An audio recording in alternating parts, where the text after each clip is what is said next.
Okay, welcome everybody to, I think this is probably the second round of the annual 2023 tournament. Over here in the in the top right corner, we have Farau facing off against Egoist, who also goes by his Discord name, commonclown. And boy oh boy, this is actually a match that I more or less certainly want to watch. We have two really good players facing off against each other. So I think right now they're more or less just looking at the opening setup and the opening roll. Doesn't really seem like as if there's too much going on, but well, I guess maybe while we're talking about it, like I think that maybe I'll just give give people watching on YouTube a general overview. So, as you can see, this new mod over here has some handy dandy features, including a new battle board, that allows you to keep track, that allows you to that more or less streamlines the combat system, as well as some neutral cities, bastions, and factories to enable a bit more smooth gameplay. Now, the one thing that's actually been changed since the previous tournament is that this year we are going to play. Players can basically choose from any of the 8 factions from the original base game as well as the Galaxy and Flames factions. So I'm kind of curious to see how this will go. I mean, don't get me wrong. I think Forbidden Stars has a fair bit of depth, but it's just that like after seeing this seeing the same matchups from the first 4 factions, I want something just a little bit fresh. And by the way, guys, like just to spill the beans a bit, Galaxy and Flames is in fact a fan-made faction set of factions, but so far from what I've seen, they're reasonably balanced. They're reasonably mature balance-wise, so I definitely want to take a look and see what's going to happen. Seems like as if maybe for Rao is still kind of not exactly sure what's going on. Oh well, whatever. I guess it just gives me more time to ramble on. So, in case if you haven't noticed, the 4 new factions, Necrons, Imperial Guard, Tau, and Tyranids, they all have they seem to follow sort of like this, like a similar basis in design philosophy compared to the original 4 factions, in the sense that they're most of them are thematically, most of them have a central theme, but they usually have additional aspects to their faction that allows them to be played in a somewhat more nuanced manner. Except maybe for Imperial Guard. Like Imperial Guard sort of is more or less sort of like a set play faction where you more or less just, well, find a way to spam your Ogren first, and then find a way to spam your your Lehman Russes next, and then just basically roll in and just crush every single, and then just win every single battle with your overbearing combat cards, right? So, like, I've actually played Tyranids, and Tyranids are actually kind of interesting. I mean, they're actually, surprisingly, they're actually not really as swarmy as you might necessarily expect from people who normally play Warhammer 40k, right? Like, I mean, lore-wise, they're basically like the Giants. They're basically the Space Bug Endless Horde faction, but I actually find that the Tyranids, they're they're not really as swarmy as you might think. It seems like as if, and actually, depending on the matchup, sometimes you might want to go for a more space fleet oriented combat style. Although I guess that's more or less in line with their lore. Now, Necrons and Tau, they more or less kind of play in a way that's analogous to the way that their lore is presented. Necrons are a relatively small power. They're small, small, ancient, but incredibly powerful. But then once when they're able to just slap down their structures on the board, they're able to just, well, swarm the entire board and just win with their above curve combat cards. And then Tau, well, they're just basically the annoying little little commie shits in Warhammer 40k. They have lots of their cards combine offense with defense in a pretty compelling, easy to do, in a pretty compelling manner. So let's take a look and see what's going on. I mean, it does feel a little bit strange talking about this. Now, the other four factions that I have actually seen before is are these four over here from Symphony of War, but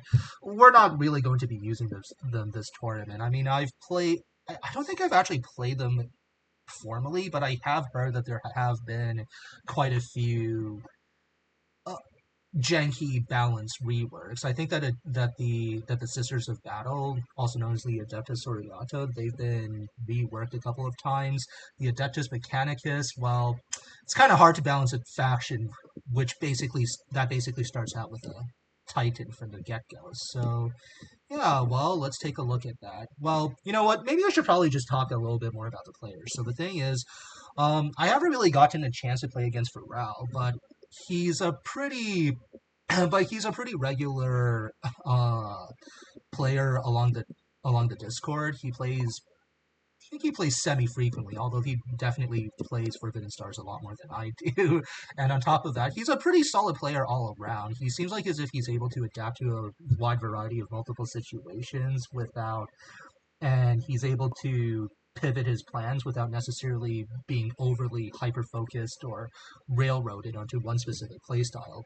Ego is clown. He seems to be a pretty aggressive player, from what I can tell. But so if he ever gets his hands on any of the Tau, the Eldar, or any of the factions that basically have that roll 2 dice per level 0 unit, he's probably gonna kick your ass pretty quickly. So yeah, just watch out for that. Okay, well, I think that aside from that, there's Oh, okay. Well, okay. So it looks like as if they're doing some sort of faction draft. So it seems like as if like right now, both Farau and commonclown, or maybe I should probably just refer to him as his TTS game, Egoist. They've already banned Eldar and Tau. So we're gonna take a look and see what type of matchup we're gonna get. So it seems like as if Egoist is going to pick Tyranids, but I wonder what Farau is going to pick as a counter to Tyranids. I mean, if I were Farau, I would probably go for Necrons. I've played a game of Tyranids versus Necrons, and Necrons have a really good matchup against Tyranids, but it looks like as if we're going for an Octarius Sector war of Orcs versus Tyranids. Now, this is going to be a pretty interesting one to play out. So it seems like as if right now we have several planet draws. Okay, so Farau basically got one of the better sectors in the game with a Wild Dominate, and he's also got the 3 material single planet. So let's take a look and see how the map setup is gonna go. It looks like as if now this is a pretty interesting matchup. I mean, both factions are actually not too bad at protracted long ground battles. So I want to see how this gets set up. So it seems like as if Arouser is going to open up with Sector 6A, placing an Orc Boy along on the on the 1-pop planet, and as well as the objective token. Now, this is a pretty interesting play. I'm not exactly sure if this is necessarily the best play, especially considering how Tyranids on average usually roll more dice, as you can see. Even as soon as you get to their warriors or the conifexes, they can roll 4 dice. But I mean, orcs on average can basically just whack you with a boatload of guns. So yeah, maybe it is justified. I mean, I can probably see him defending it with maybe a bastion, and then if you have 4 dice, and then if you're basically rolling 4 dice with especially with orc combat cards, that could be used to overcome whatever initial disadvantage orcs might have in terms of dice. So yeah, looks like as if the orcs are just placing 1 orc boy and a Tyranid objective. So let's take a look and see what commonclown does. So looks like as if he's pondering map setup, which is 5B. I wonder how it will go. I mean, if I had to be a little bit honest, I don't consider myself like a master map player, but it seems like as if maybe commonclown, he's probably going to take advantage of the Tyranid's fleet superiority by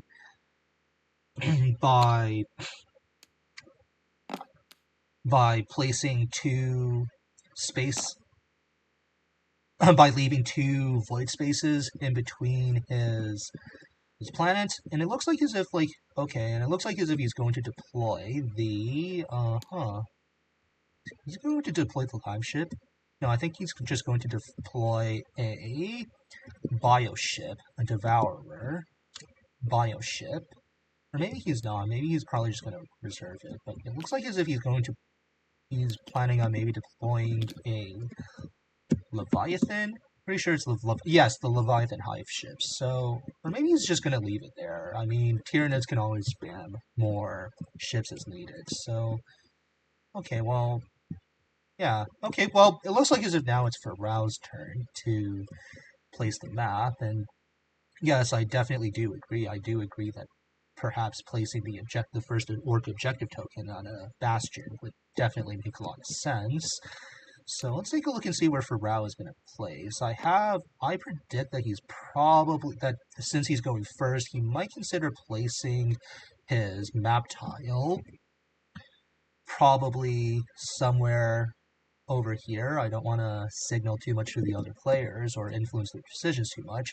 So it seems like as if maybe he might probably do that, and then by forcing like a 3-line deployment, he could probably just play like a relatively standard game. But I mean, I guess considering how orcs usually have a strong land-based advantage, I actually wouldn't really be too surprised if Farau probably placed the map tile such that he basically created like a giant Pangea somewhere over here. But it seems like as if maybe he's going for...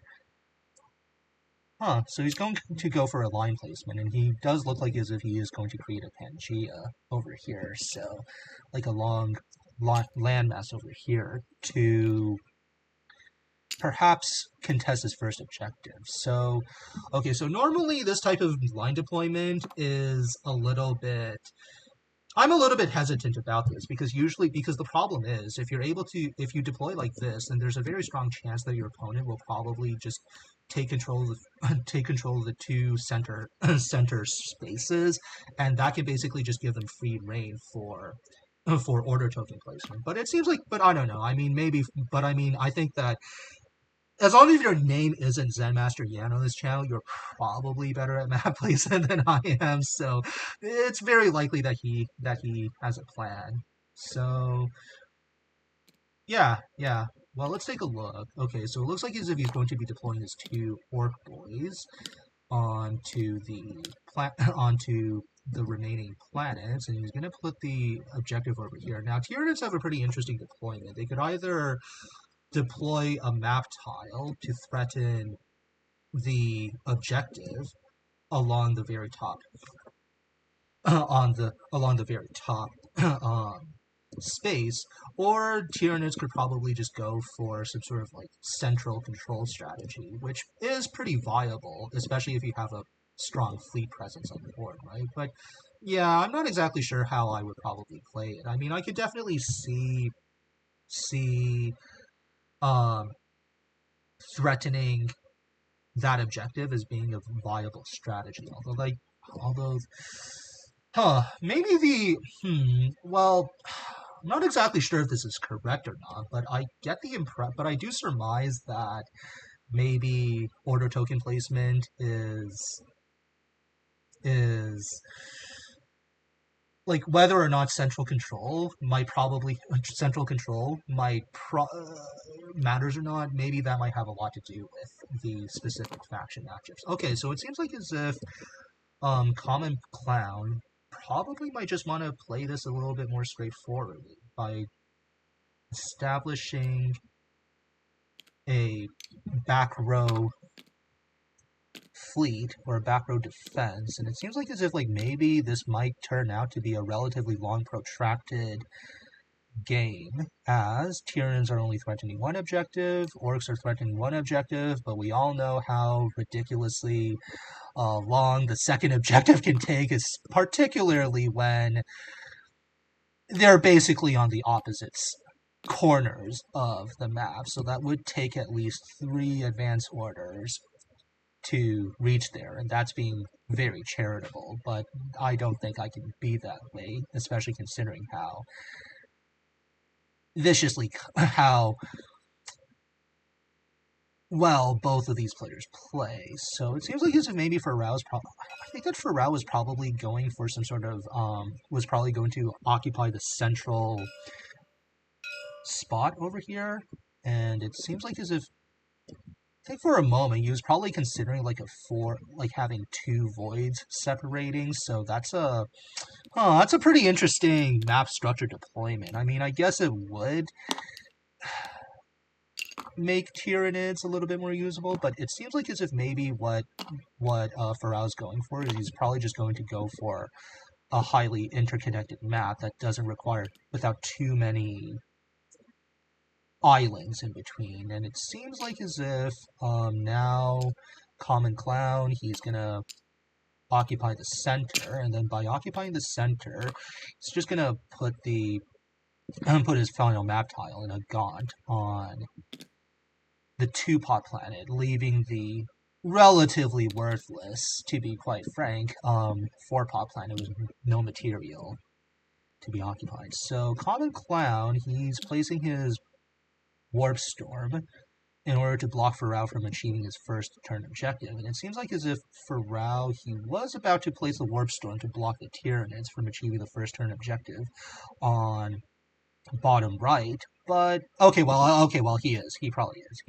Yeah, it looks like as if he's blocking it in, and that's a relatively common play, right? I mean, especially if you're going as first player, there is a bit of a first player disadvantage in Forbidden Stars, but it seems like as if, but if you're able to set up your play for a second turn, the first player will usually have a very strong second turn once when the warp storms start shifting about and unblocking the path to the objectives, right? So, okay, so we're gonna take a look and see what's going on. So unfortunately, we don't really have a game master mode yet, and unfortunately, Farau told me I wasn't supposed to use the shift alt function to reveal the order token, because the problem is this mod is a little bit glitchy in the sense that if I do so, then I would more or less just be exposing the the order underneath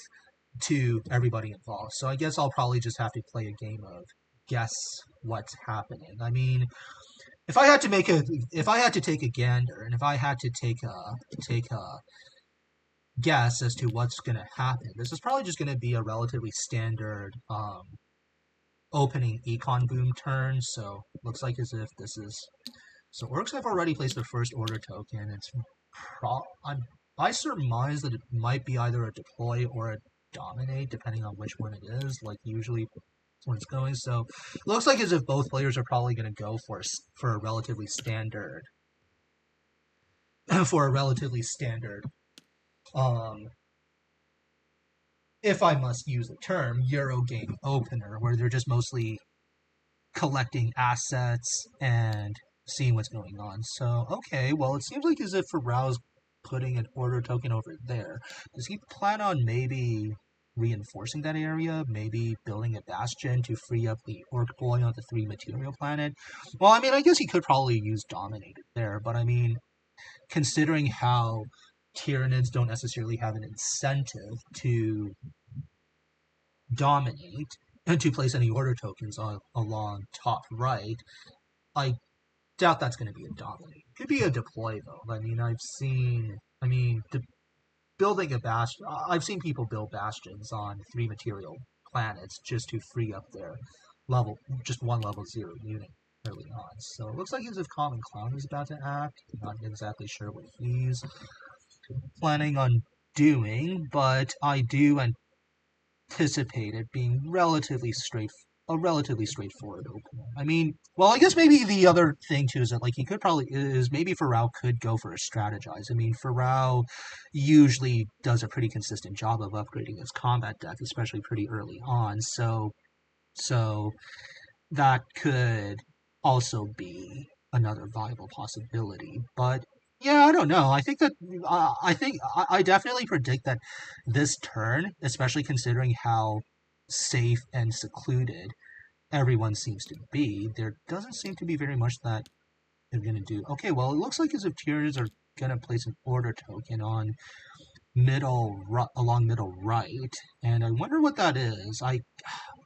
Is it an advance order? Is there deploy? It could very well be a deploy. I'm not exactly sure. This is actually a pretty intriguing method of casting. I should probably cast a little bit more like this, and I should probably see how this works. So okay, well that's actually kind of interesting. So Farau's blocking the order token on top. I wonder if he's doing it for the sake of creating some sort of timing play. I mean, he is first player, so I'm not exactly sure why he would be doing that though, because the biggest issue, I mean, if that happens to be an advanced order, I don't know if that would necessarily pan out, because usually if you try to daisy chain two advance orders, or basically try to do a double move from one sector to two sectors away using two advance orders, that can be a bit of a problem. But okay, well, it seems like as if commonclown is placing another order token on top. Maybe he is probably trying to find a way to consolidate or to advance over there. Or okay, well, it looks like as if he's having second thoughts about that. I don't know.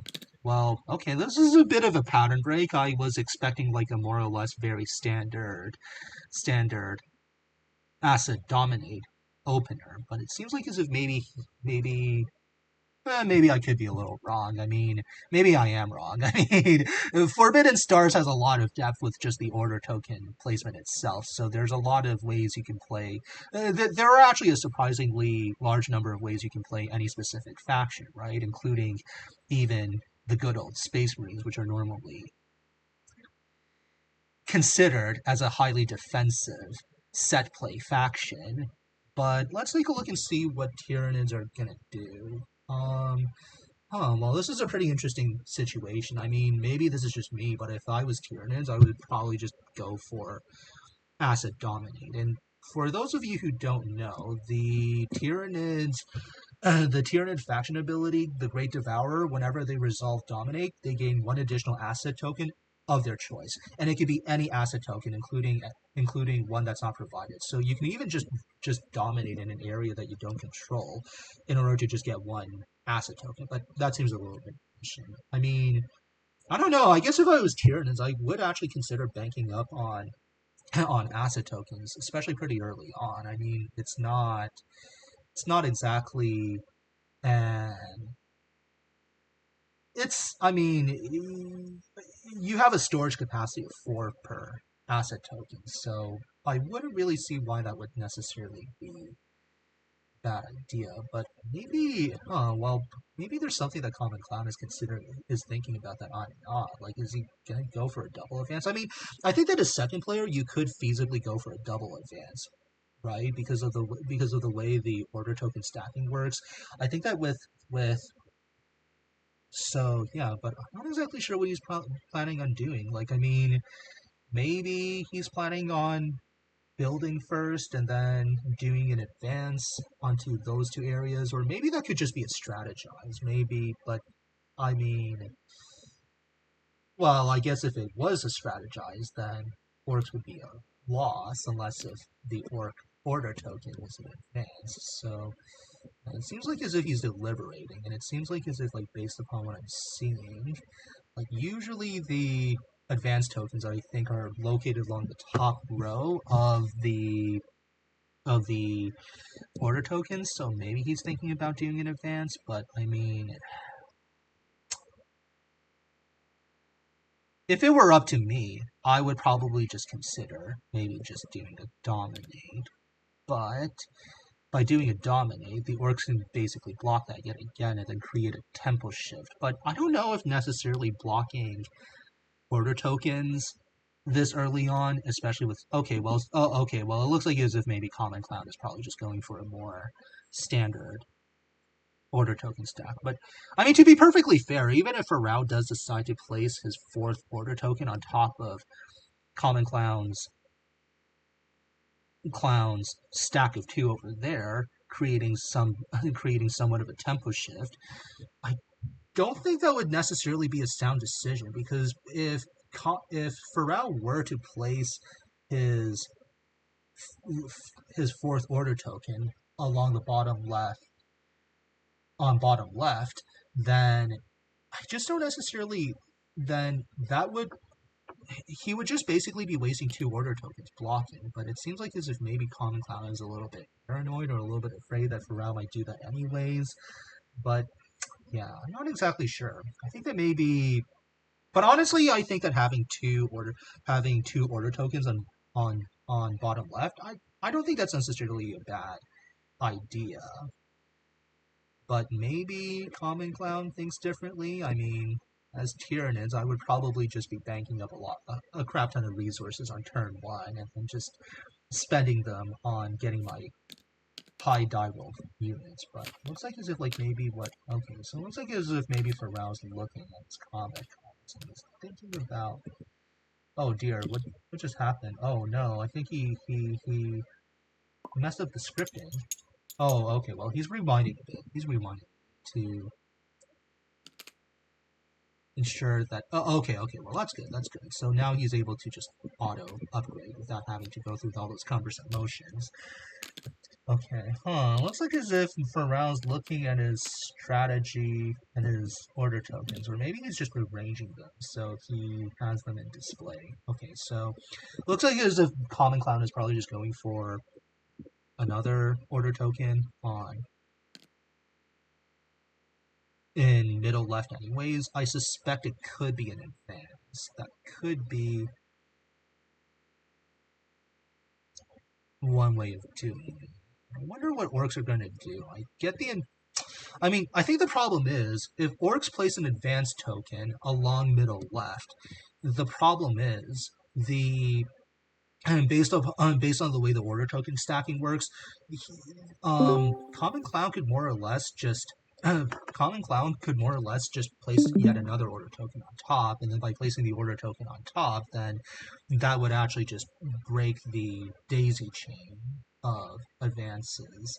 Oh no, wait, actually, yeah, I mean, I guess it is possible. I mean, you could have two orc boys advance from top left to middle left, and then from middle left to middle right. But usually, if your opponent is suspecting a type of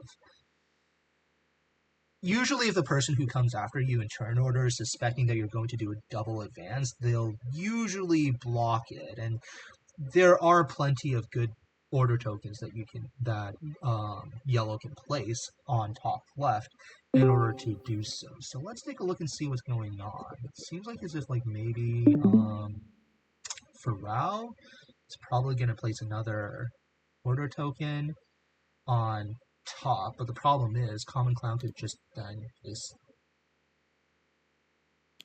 stack yet another order token on top, and then that would lead to some interesting results. So,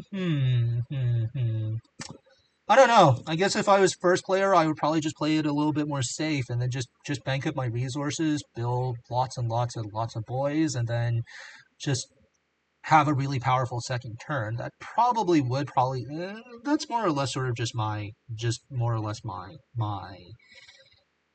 what I would personally do. But it seems like as if Farau appears to be thinking differently. He could probably place. I mean, I guess he could probably place the orc order token on. Okay, well, it looks like as if he's placing on middle left. It could very well just be a double advance then. But if that's the case, then Tyranids could very well. There are so many good counterplaying options that Tyranids could do in response to that. Like if Tyranids place an advance, that could still hinder the orcs. That could still more or less hinder the orcs. So okay. It seems okay. Well, that's actually pretty interesting. I did not anticipate that at all. So I wonder what commonclown is going to do. Well, this definitely turned out to be a little bit less standard than I had normally predicted. But I mean, I guess if you're playing against a good player, you might as well do things that are a little bit less standard. So it looks like as if it's Farau's turn to reveal an order token. But I wonder which order token he's going to reveal first. He could reveal... Okay, so it turns out that it was a strategize after all. One of my predictions was correct, so the, one of my predictions was in fact correct. Okay, so it looks like as if he's going to get Orc Rocks first, and that's usually a pretty solid first pick in terms of order upgrades, because it basically allows you to just skip one void card. And it looks like as if Farau seems to be deliberating on which combat card he's going to pick. So at first he looks like as if he was going to pick Sea of Green, but it looks like as if now he's probably just going to get Biker Knobs instead. Now let's take a look and see what type of combat card he's going to drop. I'm going to assume it might be very well Gretchen. I mean, Gretchen, it's basically like a dead draw whenever you pick it at, especially very early on. So Farau spent a total of 4 material on upgrades, getting the advanced order as well as biker knobs. Now, man, maybe I should probably just have a reference sheet nearby whenever I cast, so I could probably just go over the cards in more detail. But I'm pretty sure it's one of the more offensively oriented one. Okay, so then now Tyranids wanted to decide to deploy, and it looks like as if commonclown, he's just gonna get 2 gaunts, which are just 1/1 units with 3 morale, as you can see over here. But if he does that, then that does necessarily preclude him from getting a city. But I don't know if anybody is going to get a city on turn 1 anyhow. So it looks like as if maybe he's probably just going to get 2 gaunts. Don't know if that's... yeah, this is a little bit questionable. I'm not exactly sure if getting 2 gaunts... I probably would have waited for even a warrior by using a dominate followed by a deploy. I think it's probably much better that way. But I think... Oh. So it looks like as if maybe there's... Oh, wait, Well, I think someone just needs to mute their mic. Okay, well, whatever. I'll just pretend that happened. I think it should be fine. Okay, so it looks like as if common, he's gonna go for he's gonna go all in on 2 gaunts and one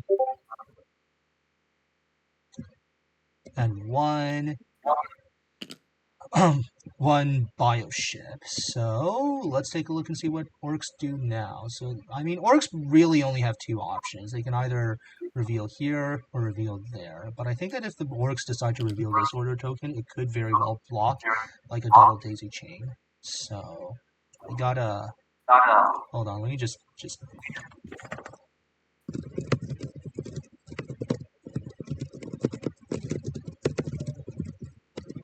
Yeah, sorry, my bad. That was a little bit scuffed. Okay, all right. So back to the game at hand. We gotta... Oh wait, I think I could probably just do that on my own. Hold on, let me see if I can do that. I think we should probably... Okay, alright, well, I didn't know I had super casting powers. Okay, well, that should be fine. That should be a lot better now. Okay, so it looks like maybe Farau might plan on revealing that one over there. Oh, okay, and it does turn out that it was an advanced order token after all. Okay, maybe I'm actually not... Maybe I really shouldn't feel too bad about calling out these tokens, but I don't know if this is necessarily a good idea. I mean, I think that if Tyranids are going to advance, he's probably just going to make a couple of hive ships. He's probably just going to advance a couple of hive ships, and I wonder what he's going to do. I mean, he could conceivably... I can see Tyranids conceivably attacking the Orc Boys, so if you have 2 dice versus 2v2, then that would be okay, but the problem is, orcs can usually chuck a lot of combat icons. So, okay, well, it looks like as if it's the very first...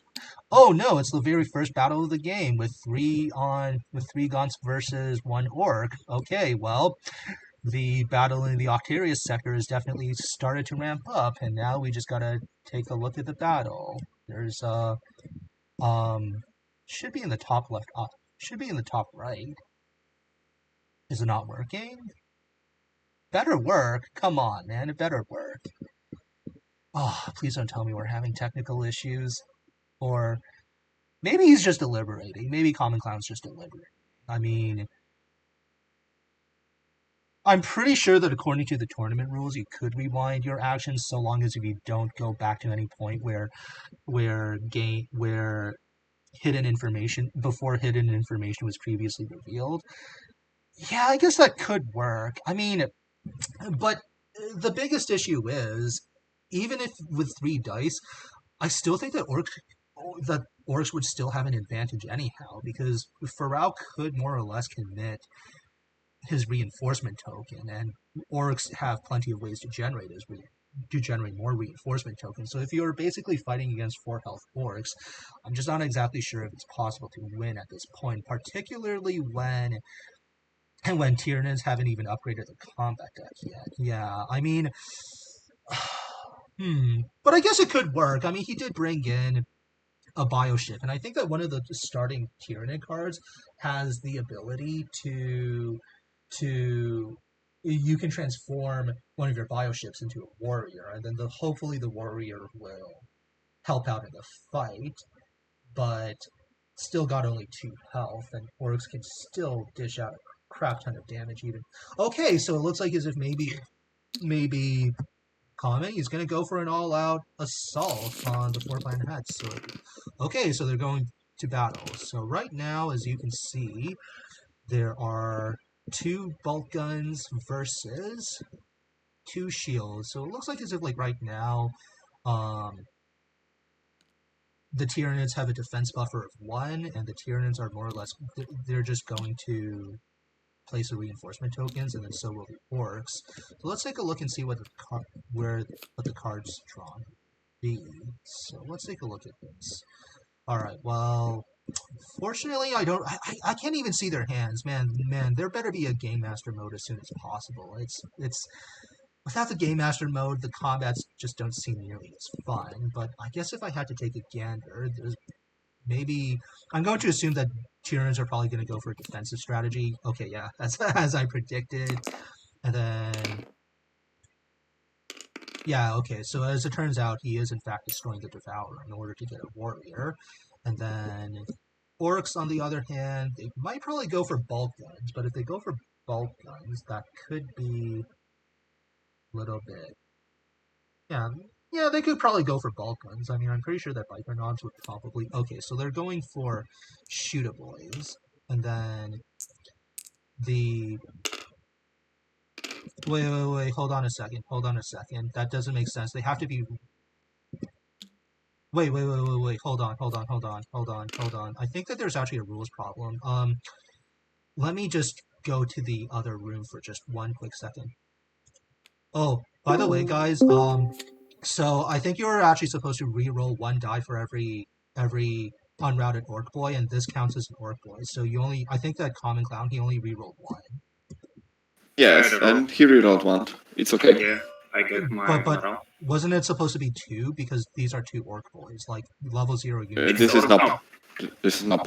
Oh, okay, sorry. Okay, alright, well, okay, well, my infamously bad, Okay, whatever. Well, let's just assume that my really bad rules calls probably fucked up the game yet again. But let's take a look and see what's going on. So it seems like as if like maybe now he's probably just going to go for a gun-based strategy based upon when he's gone, and then now you and your opponent, they must reroll all morale dice. So let's take a look at this. So we've got all guns.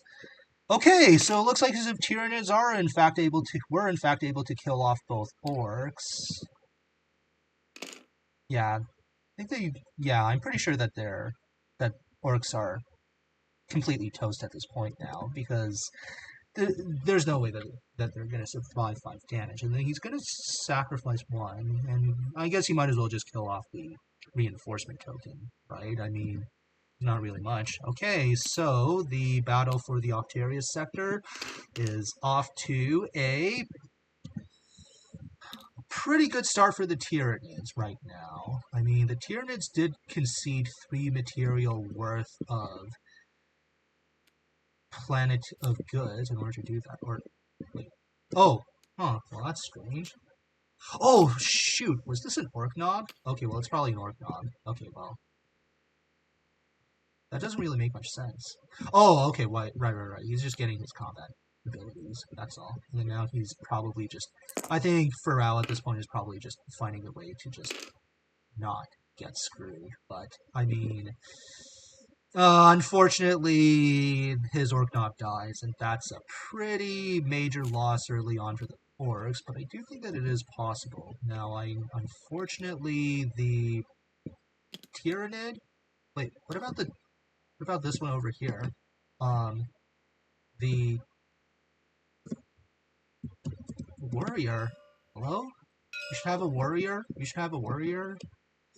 Okay, well, I guess maybe the scripting is a little bit scuffed. I don't think it necessarily gives... Oh, okay, well, there we go. There we go. It's all good now. It's all good. Okay, so, first major major victory goes to the Orcs, and unfortunately, it seems like as if the Orcs are just... Yeah, he probably just put it as an advance order just to block the Tyranids, but that just doesn't really...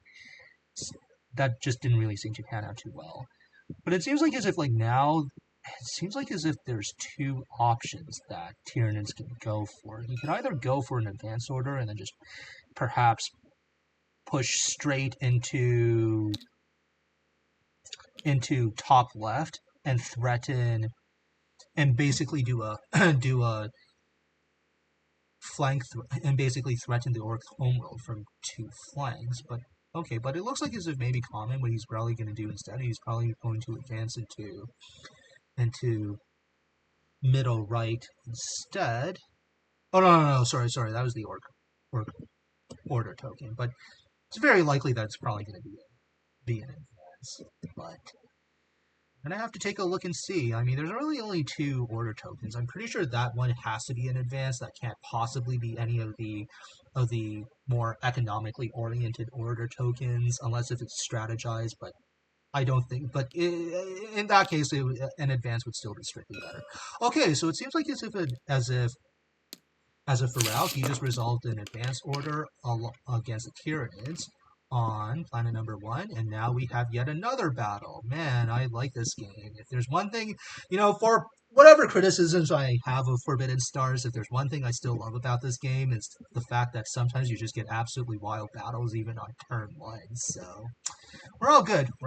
So let's take a look and see what happens. I think I'm pretty sure that the dice have already been rolled. Now let's take a look at what's going to happen. Could result in a mutual elimination depending on what cards Farau is going to pick. Could probably pick Slugga Boys and maybe go for a defensive strategy, or he could go for mutual elimination, but I don't think that would be very profitable. I think maybe Farau actually wants to win this, and he's not going to give it up anytime soon. So let's take a look and see what he's going to do. Okay, so it looks like as if Farau's probably just going to go for a defensive strategy anyways, and he's going to go for Ard Boys with 1 bolt gun, but... yeah, maybe he's probably just going to set up some defense early on, so he's not completely... So he doesn't screw himself completely over. But the Tyranids now also have a defense. Oh, wait, okay, I think I finally understand why I got that rules infraction incorrectly from previously, because I assumed that there were 2 Orc Boys, but one of them was actually an Orc Knob and not an Orc Boy, and there was only 1 Orc Boy. Oh, okay, well... Well, I mean... That was a bit scuffed. Okay. Seems like as if Orcs did win after all. They just did 1 gun, but the problem is, Orcs, I don't think they take any damage now, do they? Or, yeah, it should be 1 bolt gun. So then 2 bolt guns versus 3 shields, that should basically be... No, 3 bolt guns versus 3 shields should be 0 damage, so... Yeah, that's right. Oh, right, but there's also a Termagon as well. I think he probably used the Termagon ability just to block 1. Oh, okay, I see. So it's probably just going to go for... So he's probably going to go for mutual elimination, but... Yeah, I guess that could still work. I guess that could more or less work, right? I mean, if the orc boy is now... Okay, so it turns out that the orc boy is more or less just dead at this point. So there we go. Second battle. Yep, that's right. This scene's pretty lore accurate so far. I haven't really, this is very thematic, at least in that regard. Okay, so there was a dominate order after all, and he's going to get 2 cash tokens, perhaps, or, are you sure you're not getting 2 cash tokens? I really hope that this isn't some sort of rules infraction again. Let me see. I'm pretty sure. Extra resource.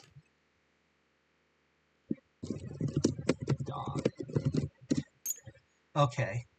Maybe this is probably the most fair compromise I can make. I mean, technically, as Tyranids, you should be getting 2. You should be getting a cash token and a forged and another token of your choice. You should. That's how it should be. Okay, so it looks like these Tyranids are just going to go for like a double threat on turn 1, but seems actually kind of weird. Huh. The commonclown, he should be getting 2 cash tokens. He should be getting 2 cash. But yeah. Well, I mean, I'm not exactly sure what the tournament rules are for things like oversight, but let's see what goes on now. Maybe what they're probably just planning on doing is maybe they're just, oh man, oh, Farau had a whiffed dominate order. Okay, that's a little that's a little bit sketchy. Okay, well, maybe. Okay, well, whatever. I guess they're probably just going to go for events now. So, Farau is first player. He's just going to use an event card in order to. He's probably just going to pull 3 event cards. And let's take a look and see which event he picks. Wait, what? He's supposed to be drawing 3. Oh, no. Sorry, it's 2. It's 2. Should be 2. So, he's got more boys, which allows him to get 2 reinforcement tokens, but he's going to get mob up, and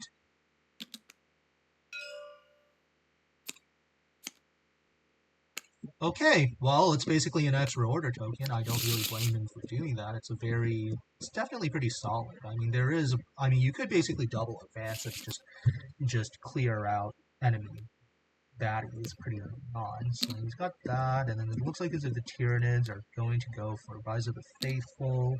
So, oh no, sorry, he didn't place any strategized order tokens, so he only has the Warp Storm. Alright, so now it's Tyranid's turn to go first. And now let's take a look and see what's going on. I mean, you could still viably threaten the orcs on turn 1. I mean, the orcs could probably just deploy all of their forces along the material generating planet over here. So in that case, the Tyranids would have to overcome a fair number of units. But let's take a look. So then Farau has 5 material, and then Tyranids have 3 material with a cash token. So I'm pretty sure that the cash token should be. Yeah, okay, well that's very strange. He should have taken the extra cash token, but I mean, I don't know. I think commonclown's in a pretty dominating position right now, so he's probably. Yeah, I think I don't know if having the extra cash token or even the forge token would really make the most massive difference at this point. So let's take a look and see what's going to happen. It seems a little, yeah, this is a little bit scuffed for Farau. I mean, commonclown, he just basically has more or less free reign along the bottom 2 sectors. He can just capture this objective anytime soon. So honestly, the thing is, yeah, I think that this is actually a pretty good strategy. I never really thought about this way. Like, I guess, I mean, I think the problem is I probably haven't really thought about this game from a military operational lens as much as I should have, and it seems like as if like maybe what commonclown does is in his mind he doesn't necessarily go purely for material or purely for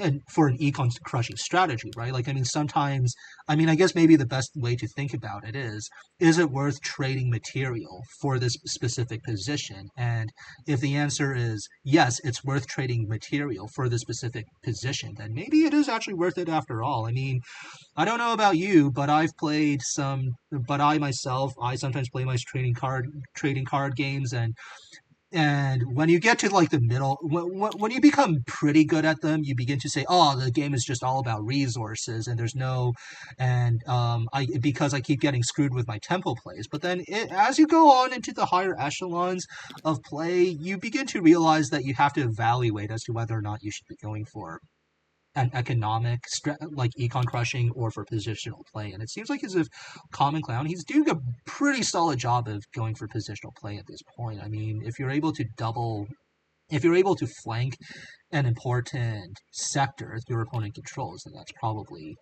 a good thing. Okay, well, back to the order tokens. So I surmise that this is probably just going to be a normal deploy order. That's probably going to be an advanced order, or it could probably be a strategize, right? Like, I mean, commonclown, he could probably strategize as soon as he takes that. But honestly, if I was common, I would probably just find a way to maybe just pressure Farau. But I guess maybe it's not a good idea to become too hasty. So I suppose Farau's probably going to rebuild his forces sometime soon. I mean, he could probably use a mob up. I mean, there is that to consider as well. I mean, if you're able to mob up, then that could more or less change the the the payoffs of whatever it is that you're doing. But Farrell only has one factory that's being threatened by the Tyranids. So I'm not exactly sure if that could. Yeah, that could still work. He could still go for a countercharging. He could go for a counterattack with that. And then now the Tyranids. So the Tyranids turn, and then now I think they're. Yeah, he's probably. I get the impression that maybe Common has some sort of plans on perhaps consolidating or reinforcing middle right. That could very well be the case.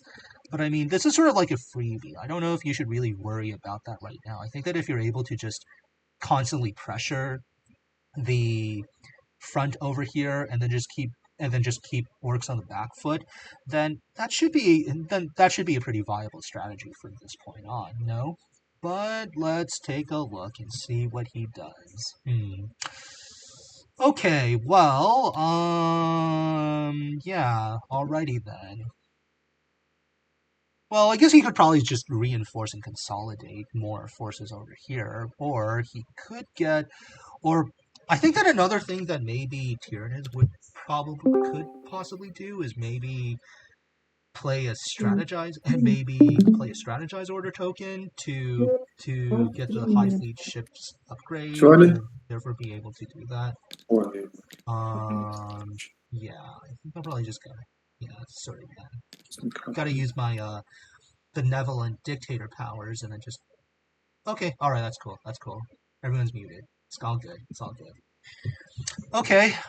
Okay, so it seems like as if maybe Tyranids are considering on consolidating that front, and it seems like as if maybe orcs are probably, yeah, that definitely seems like at least, that definitely does appear to be an advance order of some sort or another. I do think that orcs at this point, considering their positioning, they probably do have to find some sort of way of driving out the Tyranids. But yeah, it's doable. It's doable. I mean, 5 dice versus 4 or 6, that could work, but it's mostly the Gaunt's I'm a little bit, but I'm just a little bit concerned about the high morale of the Tyranids, but they're also pretty squishy, so I'm pretty sure that the orcs should be able to take them down. So yeah, it seems like as if maybe based upon the current order token stacking, I'm trying. I get the impression that maybe Tyranids just want to consolidate their backlines a little bit further. So as opposed to maybe stretching their supply lines too thin by constantly pushing for top right. So yeah, I guess that could totally work. I could definitely see that working as well. Yeah, so let's take a look and see what orcs are planning to do. I'm pretty sure that now it's the orcs. Oh, no, sorry, it's still the Tyranids. They're first player. Okay, so it seems like as if like maybe commonclown, he's probably just going for a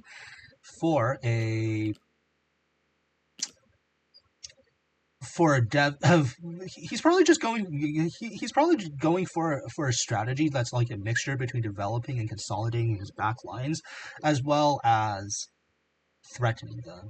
Okay, so first it seems like as if he's going to do strategize, and then by choosing strategize, he's dropping Hormagon Brood. I think. Oh shoot, what did he pick? I think he picked. I'm pretty sure he probably picked the defensive level 0 upgrade for the Tyranids. Yeah, I should really have a reference sheet of all the cards. I don't exactly know them off by heart right now. And he did spend 2 material. Well, I think that he's probably just going to try to find a way to just outlast the orcs by spamming defense and then finding some sort of way to just out-morale the orcs, right? Like, I mean, I think that if you just have one Gaunt and just one morale die, that's already 4 morale, and just one lone Gaunt is able to just somehow scare the pants out of 3 orc boys. I don't know how. Okay, whatever. Well, I'll speculate on lore later. Okay, so in top right we have Farau revealing a deploy order, which is to be expected. I mean, I think he probably has to go for a deploy order. There's just no way he can do that, and I think what he's probably going to do is he's probably just going to consolidate. He's probably going to build a bastion along the material planet, or maybe he's probably just going to get more units instead. I think that getting more units would probably be the better idea, but orcs are pretty sturdy units, so they kind of act as like bastions with 2 health anyways, and a lot of the orc cards do scale with the number of orc boys that you have, so okay, but well, that's kind of interesting. Maybe he's gonna get 2 orc boys. I think that 2 orc boys would be fine. I can see 2 orc boys being a pretty solid option, but he's gonna opt for a bastion instead. Yeah, I think a bastion might actually not be too bad, both in the short and the long term, both in the short term and the long term, right? I mean, being able to just tank 2 damage every single turn is it's pretty solid. It's pretty solid, but I mean, if the Tyranids are gonna go for a defensively based strategy and try to find some sort of way to outlast the orcs, maybe it might not be the best, but I mean, hey, well, tanking 2 hits is still pretty useful. So, yeah, it's going to be 6 dice versus the orcs 5 dice. And now let's take a look versus the Tyranids 5 dice. Sorry, guys. Bad counting. Okay, so it looks like as if commonclown did in fact pick up 2 material. I think he did. Okay, well, that's good to know. He's just going to get 2 gaunts, I think. I don't know. I probably would have spent 1 on a Gaunt and 1 on a city. I mean, the marginal utility of a city at that point would have actually been much better than just 1 lowly little Gaunt. But I mean, maybe what Common is probably trying to go for is that he's probably trying to go for. Maybe he's just trying to spread his forces out so he has more bodies to capture more material, right? So let's take a look and see what happens now. So orcs have 2 choices. I think that, I mean, I guess conceivably orcs could go for their objective right away, but then at the same time, they could. But at the same time, if orcs decide to attack the bastion, then that could lead to a pretty lousy combat result for the orcs, and leave them open for a flanking attack from the Tyranids, or originating from top left. So let's take a look and see what he's planning on doing. I don't know. I guess maybe if I were Farau, I would probably consider just using all 3 of my orc boys to crump some bugs in top left. Yeah. Okay. Well, that's more or less what I conceived of, and should be doable. Like, Tyranids are usually pretty weak on the defense anyhow, so I think that's actually a pretty good opportunity for orcs to perform a counter charge. And considering how, yeah, but I think the issue is, wait, but why only 2? You could probably get, yeah, I think I think that using all 3 orc boys is probably the best decision at this point. So again, because I can't really see the cards, I'm just going to predict that orcs are probably just going to focus on either smashing the bugs if they're able to if they're able to draw the requisite combat icons, or and let's take a look. Whereas Tyranids are probably just going to play relatively defensively, assuming the dice rolls go in their favor. So yeah, okay. Well, maybe Farau's just deliberating a little bit more, but I think that's probably the wiser choice, right? Because if you do that, then but yeah, I think that's probably the optimal play considering the circumstances. I mean, if Farau were to if Farau were to do that, then but the problem is the Tyranids could very well just expose the order token on the along bottom right, and then by exposing the order token on bottom right, the orcs could do that. But the orcs also have the scheme token that allows them to do mob up. So and with mob up, they could probably just do an open pass in order to get claim 3 material planet and not do anything. Okay, so combat is beginning. Neither side is taking any damage right so far, but still think that the Tyranids are in a somewhat precarious situation, especially considering that they've only rolled 1 defense. If Farau just plays any 2 bulk gun, were to play any 2 bulk gun card, he could very well just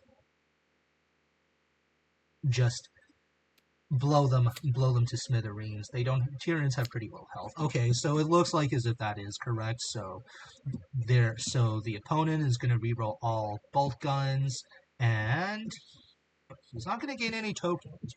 But still, that's still a pretty solid card. I mean, Biker Knobs is a pretty solid card on the offense against Tyranids, and I would actually argue that it's pretty decent. Oh, wow. Okay, that is the worst possible result you could possibly get against Biker Knobs with 4 morale.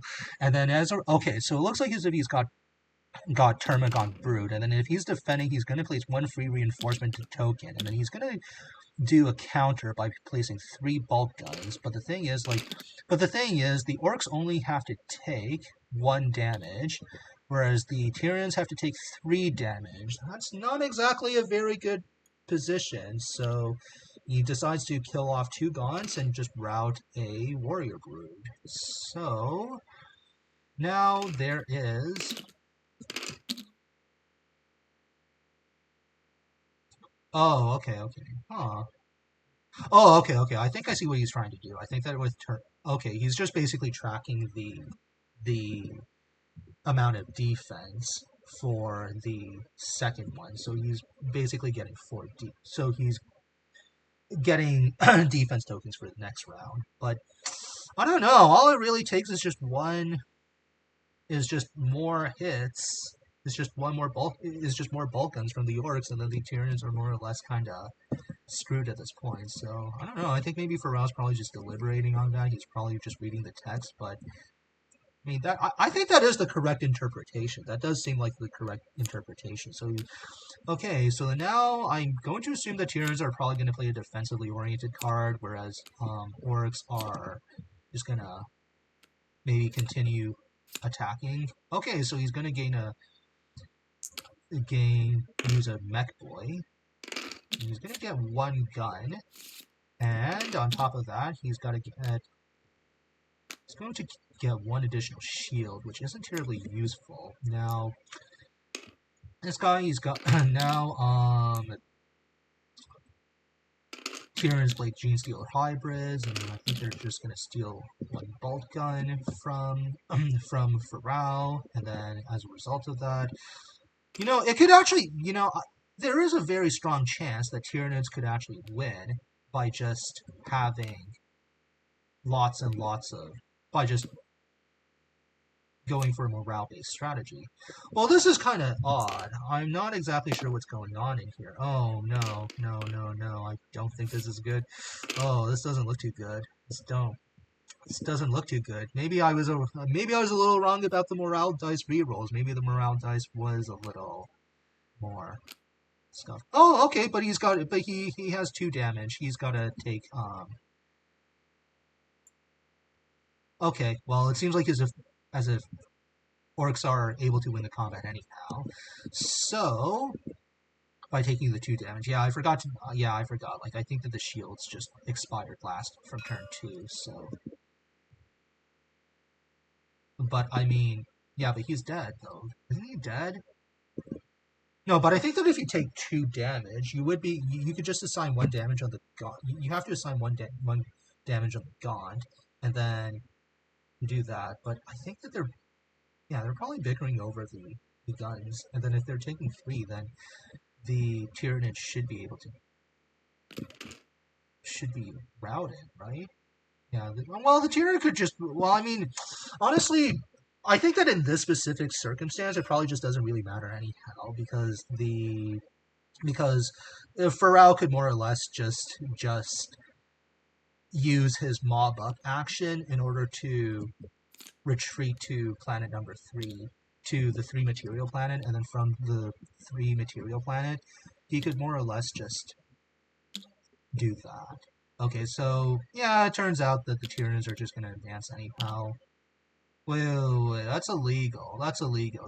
Okay, I think that's actually perfectly legal. He's probably just following the formal order, but he's just doing it a little bit more freeform. So I don't know. I think that orcs should probably just mob up. Come on, man. Come on, Farau. You didn't forget about your scheme, did you? I'm counting on. I want the orcs to win the Octarius War. Okay, yeah, it seems like as if he's just going to use the scheme, and then by using the scheme, he's just going to use a mob up action, and then he's probably just going to sack the routed Tyranid on planet on the 3-mat hex on the 3-mat planets. So that's dead. Okay, it seems like as if the orcs are reconsolidating their position, and they're about to gain 5 material in one turn, and then now it's the Tyranids that have to whiff, and then with the whiff advance, the orcs are probably just gonna use a dominate order, get a cash token, and he's probably gonna get he's probably gonna get an you can just get one boy. I think getting one boy is fine, and then I think that afterwards the orc boy, and then afterwards Faraz's gonna resolve an advance. Now I'm honestly a little bit skeptical of resolving the advance against the Tyranid Bastion right away.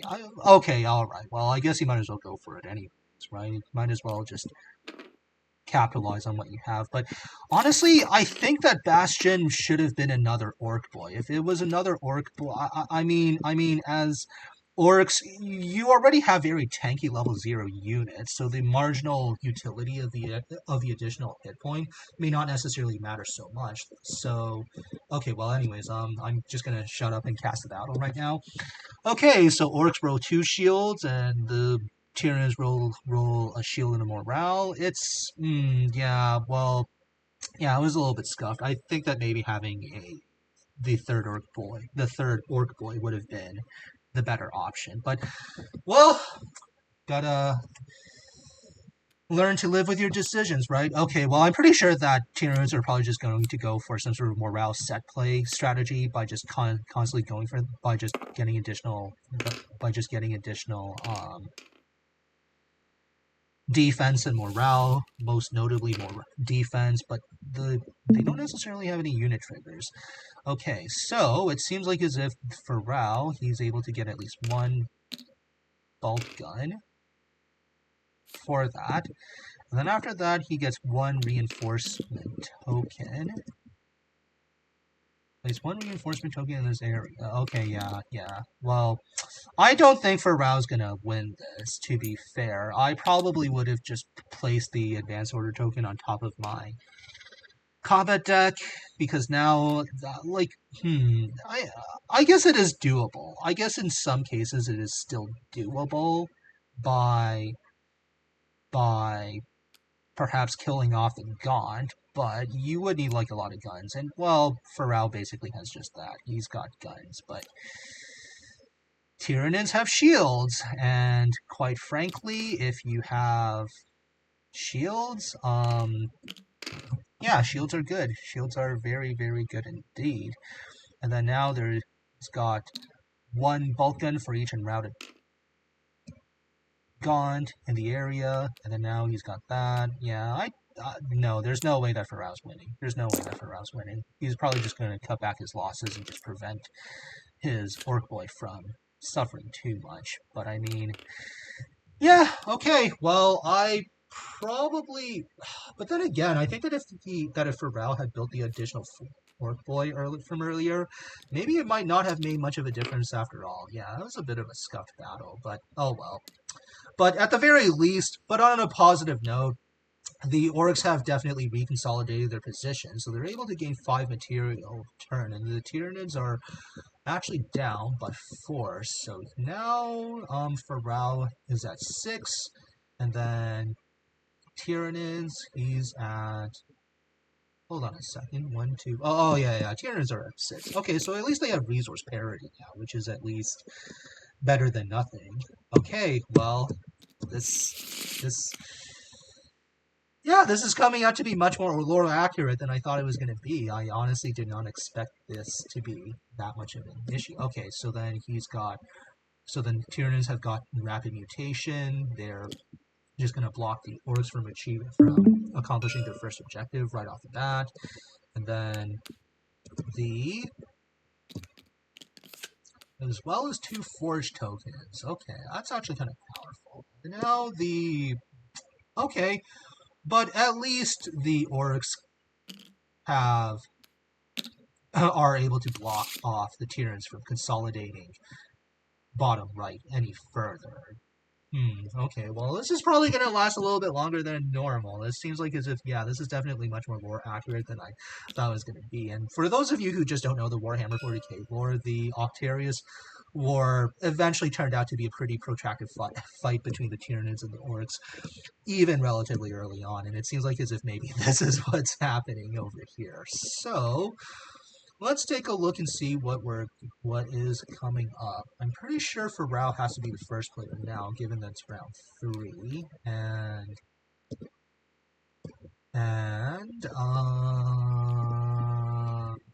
okay. Okay, yeah, they're going. I mean, you should be passing the first player marker to Farau, but okay, well, I'm just gonna assume that they're confident enough to know what they're doing. So, okay, so it looks like as if like this round, there probably might not be very much action between the two, but I can definitely see the orcs perhaps doing maybe like a double, perhaps attempting a double advance into bottom right, But it seems like as if maybe orcs are probably just going to consolidate by building up their forces right now, right there and there. Right there and now. And yeah, it seems like as if Tyranids, they're probably just going to go for some sort of double consolidation. I mean, orcs can only place the can basically place anywhere except for the bottom row, so place their order tokens anywhere except for the bottom row. So yeah, it should be relatively safe to double stack. Stacking should be pretty okay at this point, especially considering how the map structure just doesn't seem to incentivize combat very well. So yeah, okay. This is not this is this is probably actually working out in Farau's favor better than thought. Okay, so Tyranids are going to go for a triple stack. Well, I mean, I do imagine that after losing your massive forces over there, you probably have to do some rebuilding. And I do think, I mean, right now, I do think it is possible for for Tyranids to get their Carnifexes, but I think but it might be a little bit better just to get just to get a swarm of warriors and maybe just some more level 0 combat upgrades. Although teching up doesn't necessarily hurt too badly. He's only got 3 materials, so that would mean that if Tyranids were to build a city, they only have room for for one for one warrior. So yeah, I can see that working, but I can still see that working nonetheless. I don't think it's too bad. But if I had to be kind of honest, though, I think that maybe last turn I probably would have just built the city instead of the Dawn because I mean, here's the thing: orcs are just not a very space heavy faction. They're just not going to. I highly doubt that they're going to reach your city all the way from there. So yeah, okay. Well, it looks like maybe orcs are just more or less just preparing for some sort of standards for some Eurogaming econ plays, and then Tyranids are more or less just trying to advance, are probably just going to creep up a little bit more, a little forwards. Okay, so then Farau, he resolves the deploy order with his stuff, and then let's take a look with his things, and then he's going to place an orc boy over there. I mean, I think you should probably start building cities. I think maybe teching up could actually be a pretty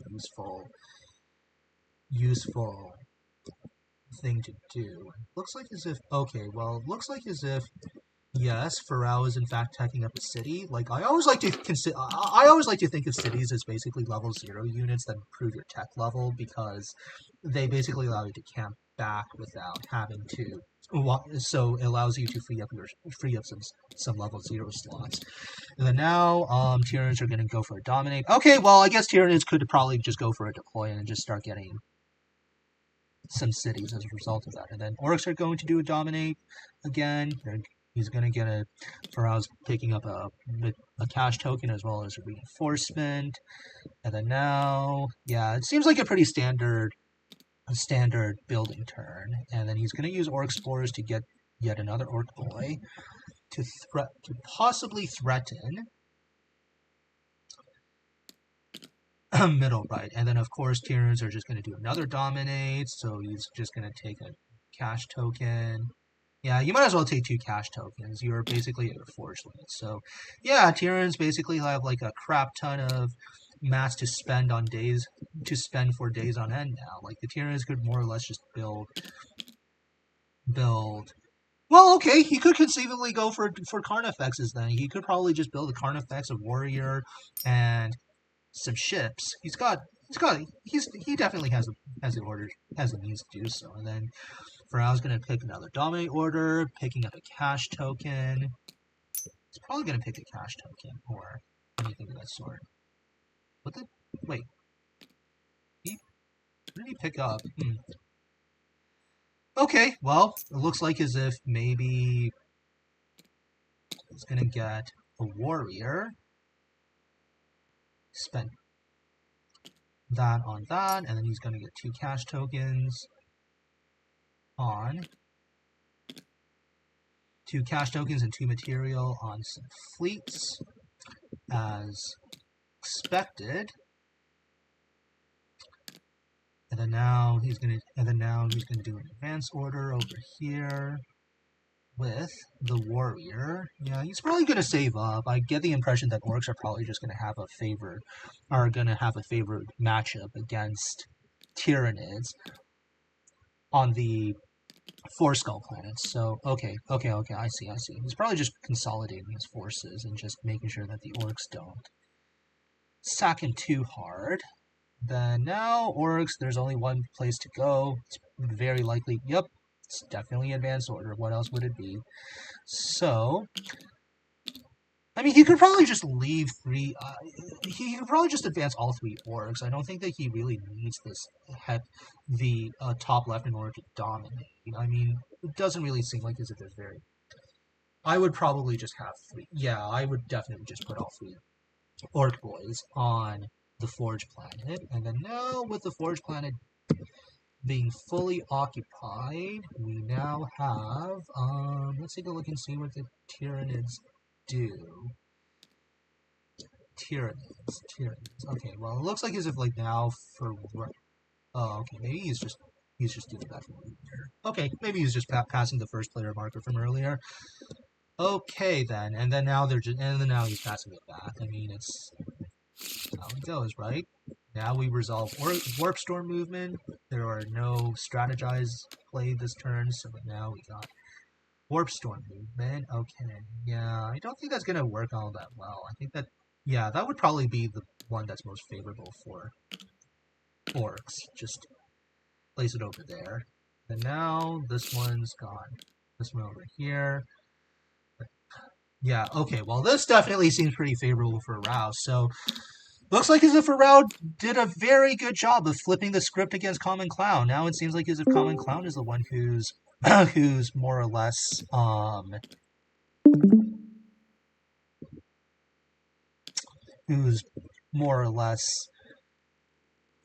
being being flanked on both sides. Yeah, okay, well, this is definitely an objective and an objective capture turn. No doubt about that. I don't think that there's really anything else that I could possibly see it being aside from an objective capture turn. So let's take a look and see what's going to happen. I do think, well, I mean, considering how Farau is going second, he could very easily just take the the the Bastion defended objective in middle right, but I guess we're gonna have to take a look and see what's going on. I mean, that's what I normally do whenever I play second player. I just like to you will necessarily have a first strike advantage, and if the first and obviously if your opponent doesn't have very many defenders, you can just sack it and take it right away. Alrighty then. So let's take a look and see what's happening.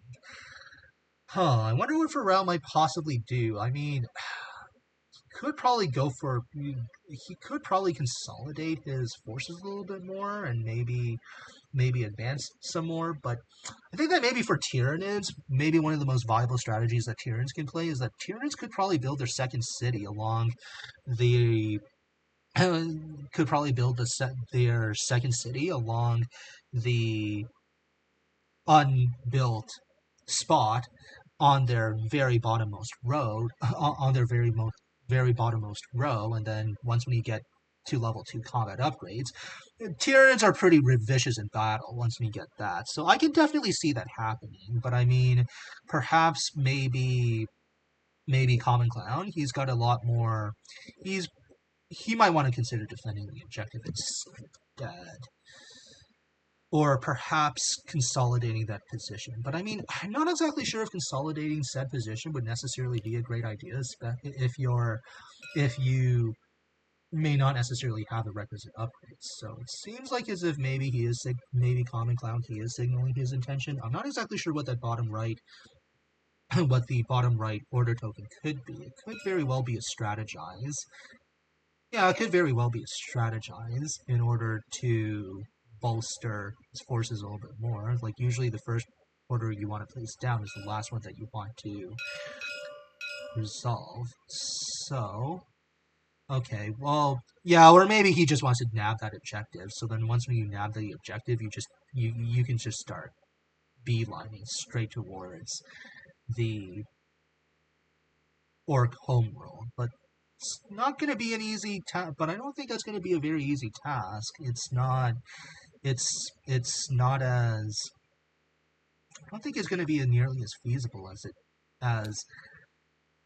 I think it is feasible, but it is definitely going to take some effort. So okay, so it looks like as if maybe what orcs are. I anticipate that maybe what orcs are planning on doing is. I think that orcs are probably just going to do a double advance. So in that case, even if the objective gets retaken later on, gets retaken by the Tyranids, then the orcs can basically just do a counterattack and then just claim the objective yet again. So that's probably what orcs are planning on doing. And it seems like okay, so it seems like as if what Tyranids are gonna do is he's probably gonna sneak an advance order to claim the 3 material planet. And he could probably go for a strategic crushing objective. He could probably go for an econ crush via that way, but perhaps Farau was anticipating something, and he's probably just going to build a bastion on top. But then it seems like his Tyranids are being pretty aggressive. But it seems like his Tyranids are being pretty stubborn about it, though. They're definitely that could very well be a double advance, or it could probably be or there could be a deploy underneath. Like I have seen.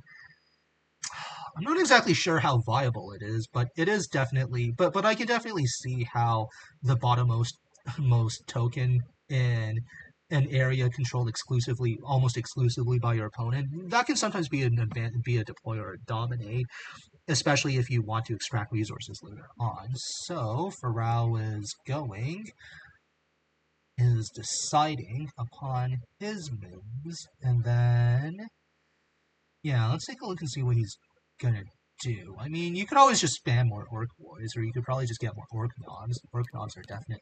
pretty usable. Sorry, let me just check the round right now. So it seems like as if okay, so it's round 4, so we're midway through the game. We're definitely in the middle. We're definitely at least in the middle to the late middle stages of the game. So let's take a look and see what Farau does. I mean, there's no doubt that's an advanced order for sure, or one of the advanced orders. It could also be a strategized order, or maybe a deploy order, which allowing the orcs to further consolidate their gains in that region. But most likely it's advanced. Okay, so it looks like as if orcs are just have already placed another order token on the top left. It's probably going to be something defensive, and then now the Tyranids, they've placed an order token on bottom right. So let me take a look at that. Okay, so it looks like as if there are 2 order tokens there. So yeah. Oh wait, well that's. Hold on a second. Oh, okay, all right. Well, that was a little bit scuffed. Let me just get back to the server again. I don't know how that happened. Technical problems? Yeah. Sorry, man. Sorry. I think I should be fine. No problem. Okay, I will hold on for a moment. Yeah. Okay. Let me just reconnect. Rejoin. Okay. Okay, fine. Okay, yeah, we're all good. We're all good.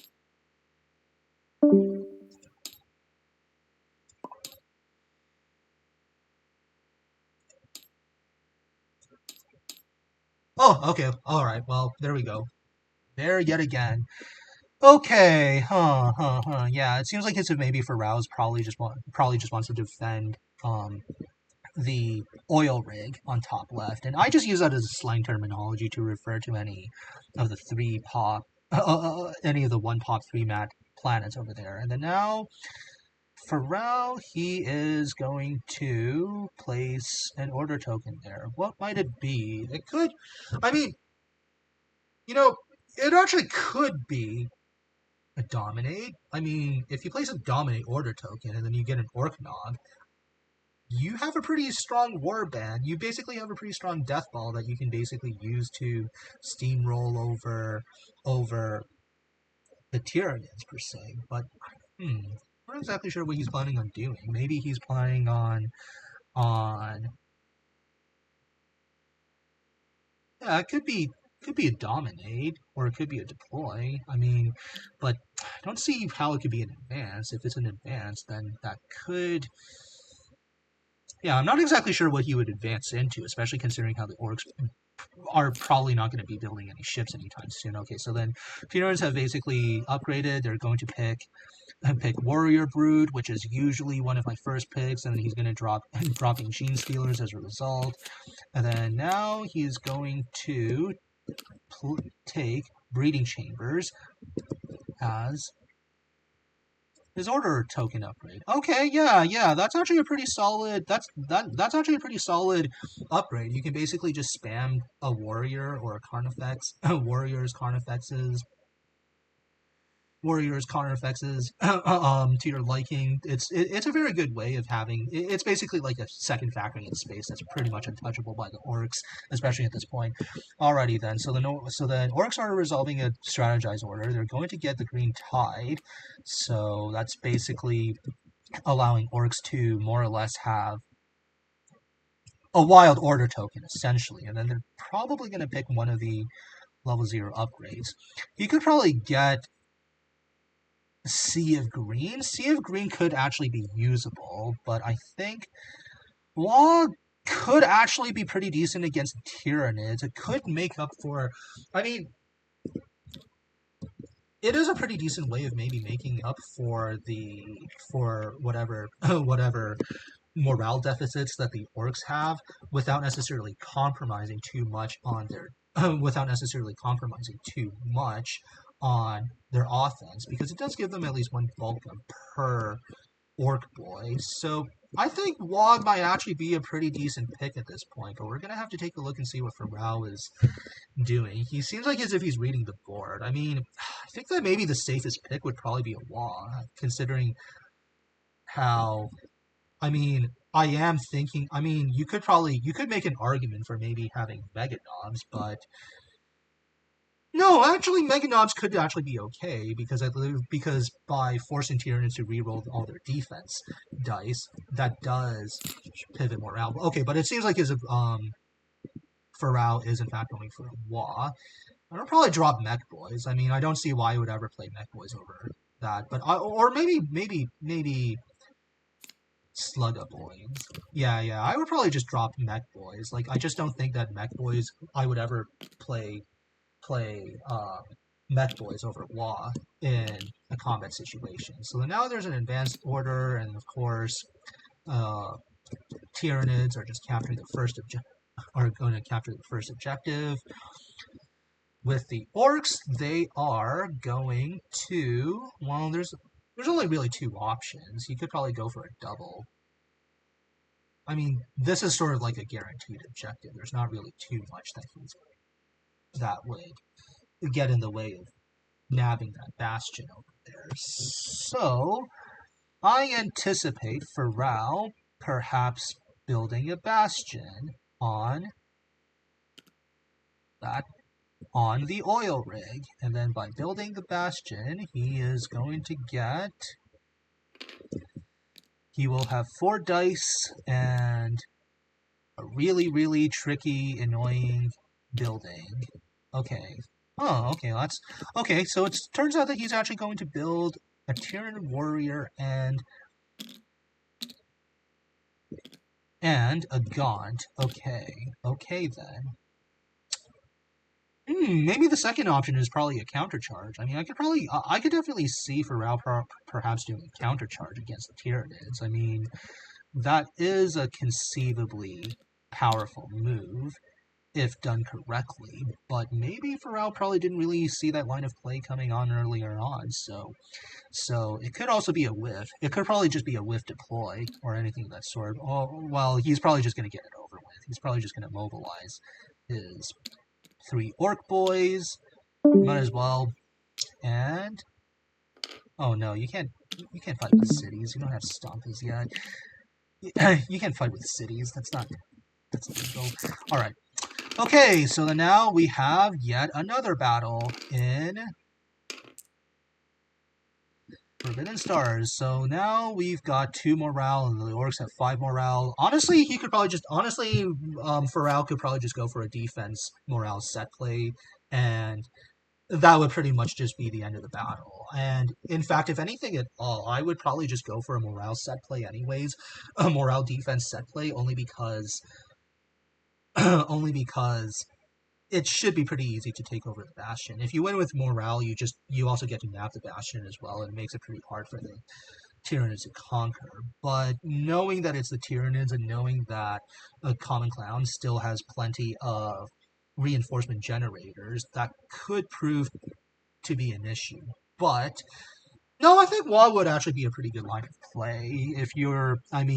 Even if you do end up losing the Bastion, you're still nabbing the objective and you're jostling for control of the center. So that's probably a good play. It's probably a good play. So let's take a look and see what he's gonna do. I mean, Farau could just play biker knobs and then just maybe smash through the bastions and smash through the defenses right away, and that could. So even if the Tyranids were to get additional shields, that additional reinforcement tokens, that may not necessarily pan out. But I mean, bastions are still pretty hard to play to kill. So turns out that both players are just re-rolling all their guns, and then perks are, yeah, maybe he's just going for a set play. Maybe it looks like, yeah, it definitely looks like a set play, but the problem is, if he doesn't really have any Terminocon broods, then it's just not, yeah. There's a lot of morale. He can defend with a lot of morale. So, unless if Farau has the Wa card, don't know if that would work, but maybe he's just setting up a good defensive position first, and by setting up a good defense, he's able to add more morale as a result of that. Okay, so now he plays Wa, which is something that I anticipate. He's going to get 3 bulk guns, but I mean, 3 bulk guns are not going to do anything this turn. I highly doubt it. So, and then let's take a look and see what he's going to do. So he's going to get a Hive Tyrant, and he's just going to play the Warrior Brood. So then, okay, well maybe they're just informally resolving. They're just yeah, morale set play, exactly as I predicted. Nothing too fancy. And then now Farau basically gets the Bastion on his side. Flips over to his control, so he's able to capture that objective, and as well as getting a pretty strong position early on. And then now what Farau is doing, he's going to use a strategize. Okay, yeah, I guess strategize would also work as well, but I mean, he's strapped for cash. Can't buy anything, so yeah. Don't think that's gonna work. Okay, and then now I anticipate that the last order token, that's definitely just an advanced order. Okay. I think I see what he's trying to do. He's just resolving the advanced order token as he's basically resolving strategize as an advanced order token using the green tide over here. So okay, yeah, that's actually a pretty valid move. That's I don't think I would have ever anticipated that. That's actually pretty clever. I should definitely try that a little bit more as orcs sometime. I think he's probably I think Farau's just deliberating as to whether or not he wants to move in all the orc boys. I mean, 6 dice against 4, that's a pretty big difference, and especially if you start multiplying it with, especially when you compound that with the inherently large number of bolt guns that orcs normally have. So, yeah, it definitely looks like as if maybe he might be going for. I mean, I guess 4 versus. I mean, I guess 4 dice versus 4 is still pretty okay. You're not doing too badly, but I would probably still find some way to. Okay. Well, it seems like as if maybe he is in fact going for 3 orc boys versus a warrior and a gaunt. And then now he's basically, I think he's probably just explaining to commonclown about Green Tide. Okay, so now we have yet another battle. Hooray, man! I like casting this game. The battles, they're always kind of fun. Okay, so let's see what my prediction will be. Well, he could probably set up a defensive perimeter first. He could probably go for defense first and then maybe pivot to a wall later on. That could definitely work. Or you could or alternatively, Farau could just use a a biker knobs from the very beginning and then just maybe take out some and then maybe just shred some and then just maybe shred some nids. Okay, so it looks like as if he did in fact use biker knobs and then the Tyranids. They're probably going to play something a little bit more defensively, or maybe he might probably just go for a counter offense. But then, yeah, biker knobs can be pretty damn annoying, especially against Tyranids. So then now it's going to take 3 damage. Let's take a look and see what he's going to get. Okay, it's probably going to be Warrior Brood, okay? And then with Warrior Brood, he's gonna I mean, you could probably destroy 1 for 2 defense, but then you also get 2 defense in the other round. And now he's gonna re-roll 1 die for a bolt gun.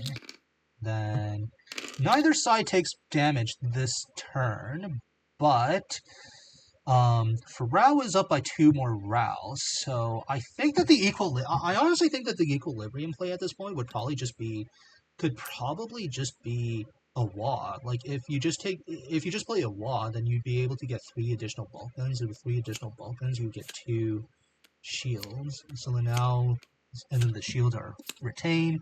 Okay, or you could just go for more bulk guns. So now he's got 7. Now he's got to take 2 damage, and then with Termagon Brood, he's probably just going to place a free reinforcement token. But I think that either way, he's going to lose he's gonna lose. But either way, Tyranids are gonna lose 3 morale this round by the Termina from taking 1 damage. There's just no way that would happen. So yeah, I think that maybe by, I mean, you could route the warrior, but maybe he's planning. Yeah, he's probably planning on just routing the warrior, and then by routing the warrior, like I'm going to assume that Tyranids probably have a a Gaunt proc, and then by using Gaunt proc, he's probably going to do that. He's probably just going to use a Gaunt proc instead. So now it looks like as if what Farau is going to do. Okay, it better be Wa. I'm pretty sure it's Wa this time. Yes, I knew it. I got it right. So therefore you get 3. So therefore Farau gets 3. Oh no, sorry, it's 2 ball guns. Seriously, like the Nob and the Orc Boys, they look a little bit too similar to each other. Okay, but whatever. It's fine. I'm pretty sure Farau should just more or less win at this point. He could get. Oh no, wait. Actually, I don't think it is. Oh wait. Did Farau just get routed, or what just happened? I think he won. Oh, right. I think he probably did win. Maybe I missed a detail or two. Okay, well. Oh, right. I think it's because he probably just dealt additional damage, and then that additional damage just causes morale to drop below 7, and they were basically when they were initially tied at 7. Okay, all right. So commonclown. He basically has a lift offense. And then now they're just going to collect material. Farau gains 3, 4, 5, 6, 7 material to commonclown 7. So the orcs are starting to slowly take back, are starting to slowly take back the Octaria sector. It definitely seems like as if maybe. Okay, I mean, it seemed kind of rough for Farau at the very beginning. I honestly thought that Common was gonna win, but it turns out that maybe this is probably going to be a much closer match than I had previously anticipated. Well, in any case, though, before they draw the events, I'm just going to take a very quick break, but I shall resume in under 1 minute.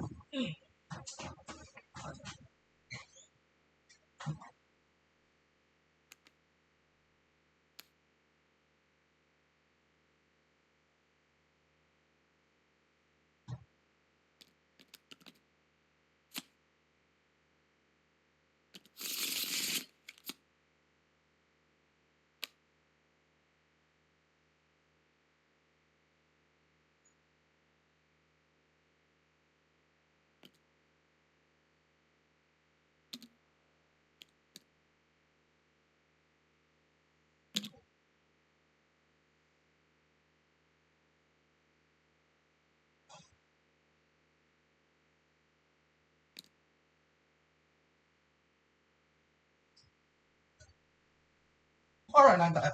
Okay, let's take a look and see what's going on. So, just resolving some warp storm movements. I think they probably just got a scheme. So then Tyranids they've got Broodnest as a scheme that doesn't necessarily allow them to open paths, but I mean 6 extra morale in a fight is definitely pretty useful.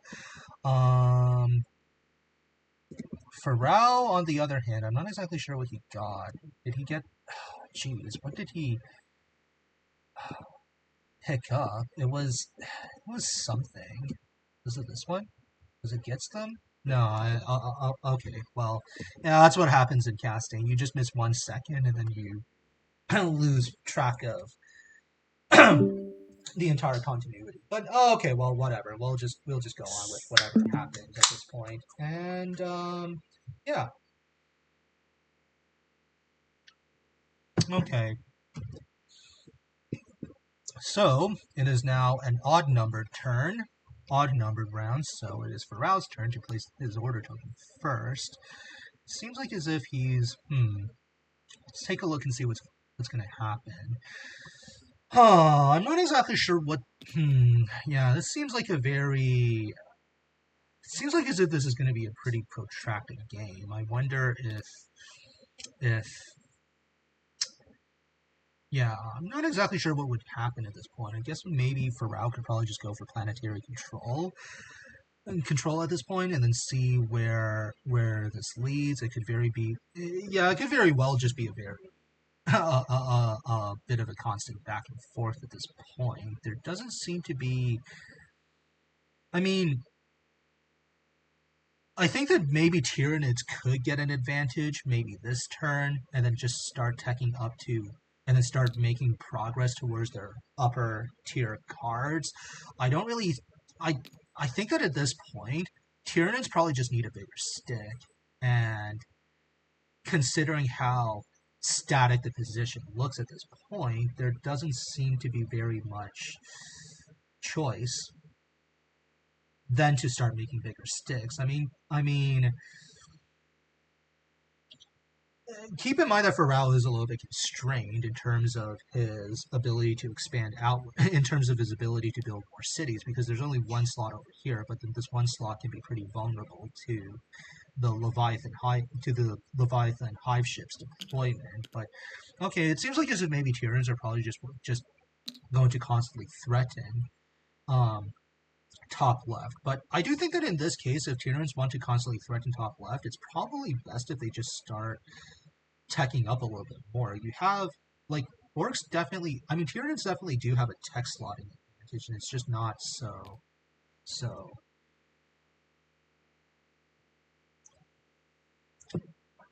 And it is something that they can at least capitalize on. So let's take a look.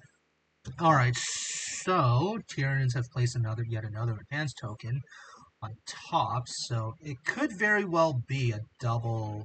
Yeah, it could probably be a daisy chain advance. You could probably just. I bet that commonclown, he's probably just gonna go. He's probably. It looks like as if maybe he's probably just gonna start beelining from bottom left all the way to top left, and that Farau is more or less just gonna try to react and stand his ground from that specific area. But I mean, yeah, like this doesn't seems kind of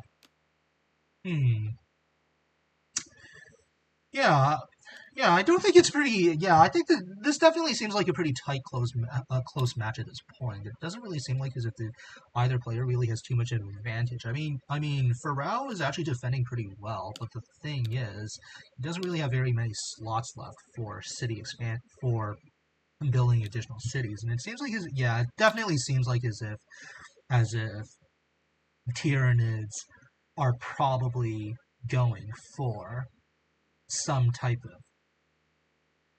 are probably just going to go for yet another round against the orcs against the orcs in top left. So yeah, that definitely looks like it. I mean, he is still relatively safe from order token placements or from order smothering by Farau, because there's no since there's no adjacent area that where Farau has any pieces. So yeah, it looks like as if maybe what he's probably trying to do is that maybe he's probably trying to do a counter strike or a counter charge. So I could probably see that happening as a potential play pattern. He could probably just go for a slow but constant advance along along the left corridor of the map. Okay, so it looks like as a Farau, he's just going to do an advance order. He's just probably just going to place one orc boy in the front, and then now Tyranids respond with dominate with 2 cash tokens and 4 forge tokens. Then Farau, he's going to use deploy order. By using deploy, you probably need at least one ship at some point or another, even as orcs, right? They're still useful for skipping at least one step. But maybe he probably should have used the deploy first. Maybe he probably should have used deploy first over here and then just advanced his ship all the way down all the way down to middle right, right? Okay, but yeah, that's still a fair play. That's still a fair. Yeah, I think that's probably what he should have done. I think that it probably would have been a little wiser for Farau to just simply do a deploy and then an advance. So in that case, he could just consolidate his forces. But maybe he probably just wants to advance along this corridor. So maybe he doesn't necessarily want to make it too clear or too obvious. So Common Clown, he responds with some more deployments, and now okay, now things are finally starting to to get interesting. We have a Carnifex over here. This bad boy, he rolls four, or rather it, because well, they're Tyranids. They roll 4 dice in battle, and yeah, Farau, he's going to do yet another strategize, but I think he's broke again, or maybe he's just going to do an advance. Yeah, it could just be an advance order, but I mean, so he's just moving one ship there. Well, I guess that could actually work pretty reasonably okay. I mean, if you do that, then it does prevent the Tyranids from threatening the 3 material planet all the way over there. So now Tyranids basically have to more or less choose between 2 options. If the okay, maybe there is some method to what Farau is doing, but I probably still would have deployed first anyhow, because then you could then just start moving the 3 orcs all the way down to center right ASAP. All right, so it looks like as if like now, okay, well maybe he probably just wants to get it over. He just wants to say, well, screw it, man. I'm just gonna do an advance order. But if that's the case, then Farau could just advance and then just do a counterattack instead. And even though Carnifexes can roll 4 dice, I don't think that Common Clown he doesn't really have any level 2 combat upgrades over here. So if he does decide to place the Carnifex into top left, I'm pretty sure you would still lose to 4 orcs and a reinforcement token if that's what his plan is. Okay, but it looks like as if maybe okay, he's just resolving his scheme card to basically get 2 gaunts, but don't know if those 2 gaunts are necessarily going to help too much. But okay, well, I guess you might as well do that now. Okay. So looks like he's gonna move the gaunts. He's gonna move the warrior, the Carnifex, the gaunt, and just the gaunt. Well, I mean that's basically 8 dice total, but Farau could still do a counterattack by taking all of his 4 orc boys, and then that's still enough to at least slaughter. Oh, okay, well, he's gonna put 1 additional dot there. I mean, why the heck not, right? You just get... extra defense is definitely pretty useful. But, yeah. Yeah, I think orcs probably have to do a countercharge of some sort or another if they don't want to get pulverized by... if they don't want to attack at unfavorable odds. And considering how orcs usually have a pretty solid are pretty solid on the offense, and the Tyranids are a little bit weak on the defense. Yeah, I'm pretty sure that Farau has to go for a countercharge. So you're going to get 4 orcs, and I definitely predict that he's going to put in the additional reinforcement token. So now we have rolled the dice. Oh no, wait. There's like one guy. There's one guy over here. Okay, well... okay, easily correctable. Okay, so based upon this set of dice that's being rolled, I guess you could... I think Biker Knobs would still be a pretty decent play. I mean, it's just it basically gives you offense while negating that of your opponents. But I could definitely see Wa being a pretty solid line of play as well. But considering how Tyranids may not necessarily be may be reluctant to play any offense cards and maybe playing more defensively, I think it's definitely doable. I think it's definitely possible that Biker Knobs would probably be the very first play. It's a pretty solid opener, especially against Tyranids or especially against any high offense faction. But I guess we're gonna have to wait and see. Either that or Wah. Wah would be pretty solid. Or maybe he probably just didn't draw it. I mean, sometimes RNG just screws you over like that in this game. Okay, so let's do the flip. Okay, so it probably means that Farau doesn't have biker.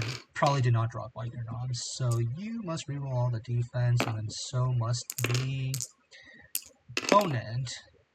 Okay, this looks like as if it's just gonna be a complete slaughter fest. So he's got 7, and he's going to use defense, and then oh no, yeah, I don't think that's gonna work too. That doesn't look like as if it's gonna pan out too well for him. I mean, he's got Free Bastion, but the Free Bastion will probably get completely pulverized. Oh, okay, I see. I think he's probably just destroying. He just destroyed his 2 unrouted gaunts to place a Free Bastion, but he's still taking 6 damage, and that's enough to just annihilate all of his the Carnifex as well as the Hive Tyrant. Wait, I don't get it. Why not just...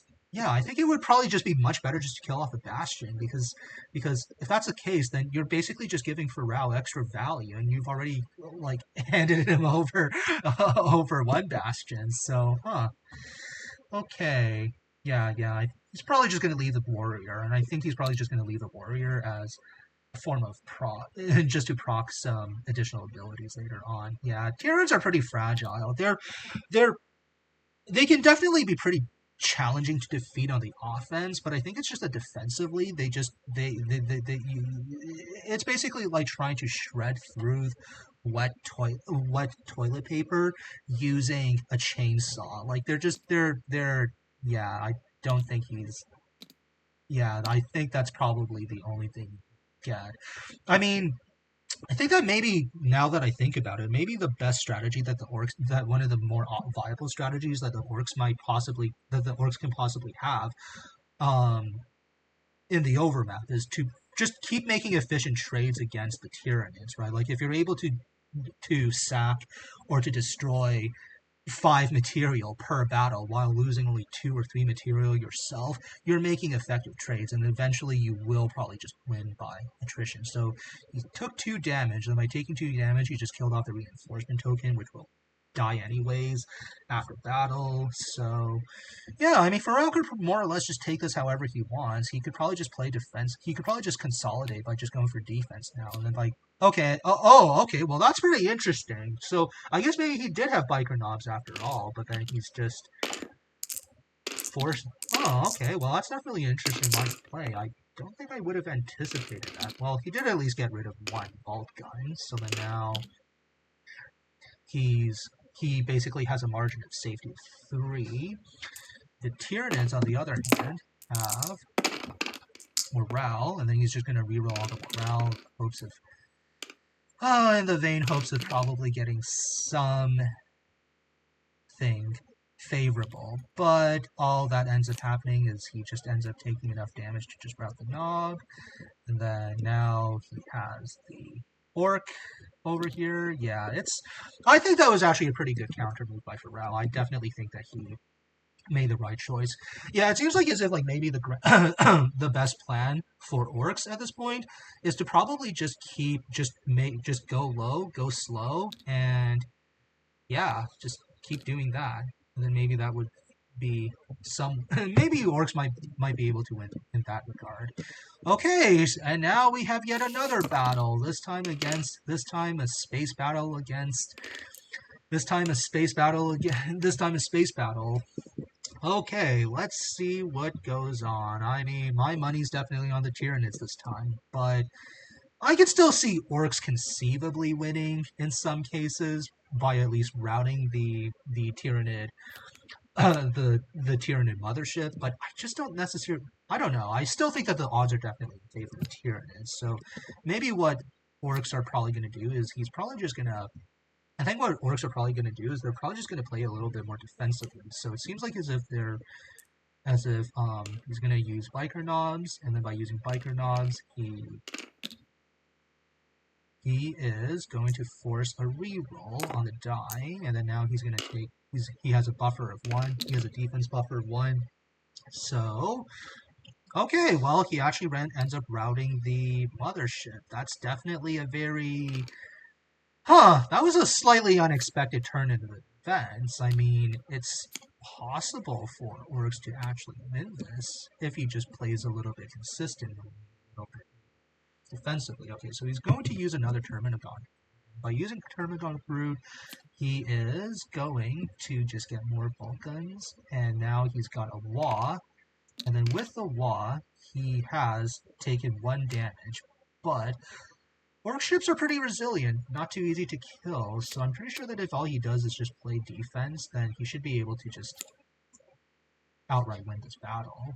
So, he rolls a Warrior Brood, decides not to reroll anything, and then now he plays yet another Wah, and then he's got 2 damage.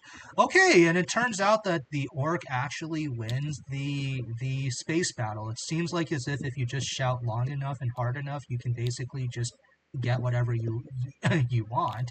But, okay, well, let's see what the... Okay, so then now that concludes round 5. I'm pretty sure round 6 has basically started now, and then now they're got to resolve Warp Storm movement. Okay, yeah, it seems like as if maybe this is probably one of the more viable ways in order for Orcs to win. Just even with that extremely annoying mothership over Leviathan Hive ship on the top left, it is still possible for Farau to possibly win the game by just playing it by just making efficient trades. Like at some point or another, your banker, assuming that you're making the same amount of roughly even amounts of material, if you just trade more efficiently, you should be able to gain the upper hand over the long run. So, seems like as if now it is an even numbered turn, so commonclown has to go first as Tyrann. Yeah, I think that if you really want to make good trades against the Orcs, or if you really want to start making progress against the second sector, you might want to consider building more cities, or maybe teching up to a larger city count at some point or another. I don't think that I personally I just don't think it's yeah, personally, I just don't think that it's possible to really beat Orcs at your current tech level, because they're just it's those combat icons are just going to overcome whatever defenses or whatever other icons you might have in exchange, right? So yeah, I think maybe at this point, were I the Tyranids, I probably would have just even done like a triple tech or even like a double building, because there's just yeah, I don't think that there's very many ways that I could possibly defeat an Orc Knob and 3 Orc Boys, especially with a Wah combat. So, well, let's take a look and see what he plans on doing. So, yeah, I mean that's probably going to be a deploy of some sort, or probably some sort of economically based order token for sure. There's not. I highly doubt it's ever going to be in advance. So, let's take a look and see what Orcs are doing. Okay, so it seems like as if maybe what Orcs are planning on doing is they're probably just going to make a slow but steady advance into the middle region of the map, and then perhaps by doing that, they're able to then make more threats against the Tyranid home roll. But I mean, I think that even at this point, even if Orcs don't necessarily threaten the home rolled or the don't necessarily make too many viable threats against the home world, I'm pretty sure that Orcs could still win by planetary control. I think they're basically they're at 7 planets at this point, whereas Tyranids are only at 5, and with this current positioning, assuming things go well for the Orcs, they can only get up to at 06. But I still don't think that this board is. I still think that there is definitely still some way for Tyranids to perhaps find a way to retake and to reconsolidate it. I get the impression that at this point it might very well just be a protracted long-term battle of just seizing planets and just controlling planets as opposed to capturing an objective. Like the second objective just seems a little bit too far out of reach for either the orcs or for the Tyranids. So, yeah, okay, that could very well be that could very well be an advance order placed by the Tyranids on over here. Again, I'm not allowed to shift all because that would just reveal hidden information to both of the players. So I really hope that bug just gets fixed at some point or another. It really makes my casting job much more. It makes it too interesting. Let's just put it like that. And So, with even order tokens, let's see what Tyranids are planning on doing. I mean, I think this is actually a pretty safe turn in order to do something like teching up. I mean, I guess maybe taking over the 3 material bastion could still work, but considering how Farau is basically going first, he could still very well just place a dominate order token, get one material, and then just put an orc boy, and then afterwards you can just block the Leviathan hive ship from just deploying. So I think commonclown is probably just being a little bit too insistent on nabbing the 3 material planet. I think maybe at this point, I would probably just go for better tech or for better combat cards. I mean, your level 2 combat techs as Tyranids are pretty damn solid, even without even without um even without the card effects. So it seems a little okay. Well, it seems like his maybe Tyranids is reconsidering. He's probably just licking his runes and just trying to rebuild yet again, but I don't know. I think you probably might need some cities. I really, really do think that maybe you might need some cities in order to do this. Okay, so it looks like as if Farau, he's just going to do like a double. Yeah, he's probably going to do a double advance. I mean, considering how Farau is basically second player, he can more or less just do a double advance into into bottom right. So it seems like is it like maybe Tyranids are probably just going to do a counter charge against the orcs on in this sector, but I don't know if that's necessarily going to work too well. Okay, so then now, yeah, it's very likely going to be a double advance. I bet that I think that what Farau he is going to do, he's probably just going to deploy even more guys, including knobs, and then once when he does that, he can just basically do a double advance and maybe just get more ships over there, and then once he gets more ships, he's finally able to start cracking and threatening Tyranids, so that could very well be the case. Okie dokie then. So, Tyranids, they're just going to do another. Oh, sorry, that's orcs. That's orcs.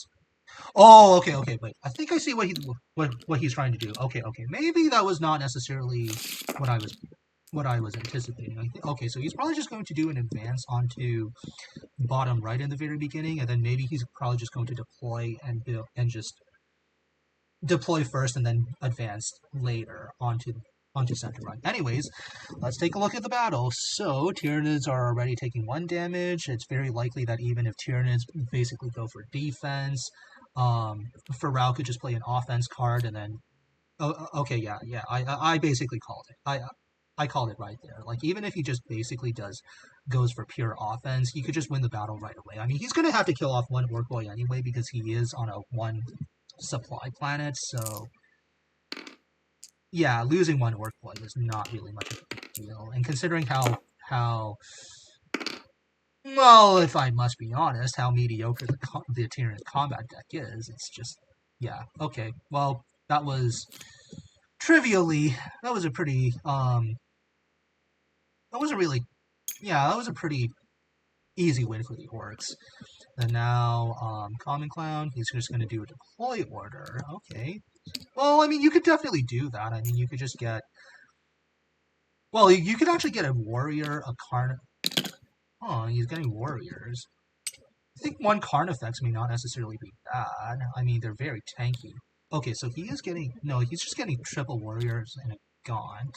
So he's probably just going to try to flood the orcs yet again out of this area. But I think that by doing that, he is opening himself up to get another counterattack. So let's take a look and see what the orcs do now. I'm pretty sure that at this point... Yeah. You could probably do a deploy. I think deploy is probably... Yeah, come on, man. Just reveal the deploy. Or you could just do a strategize. I think strategize would also work. But... Oh, okay, that's actually a pretty that's actually a kind of brilliant move. I mean, I honestly thought that Farau was going to go for a daisy chain advance, but it turns out that, man, the green tide actually really seems to work pretty well. So, seems like as if maybe he's gonna go for Sea of Green or for Mech Boys. Yeah, I think Mech Boys is probably a pretty solid option, and I would definitely replace the 2 shields as a result of that. It's got 6 material, and then now it's gonna be a little bit harder against Tyranids. So then the Tyranids are probably just forced to advance into the orcs, and then now we're going to have yet another protracted battle.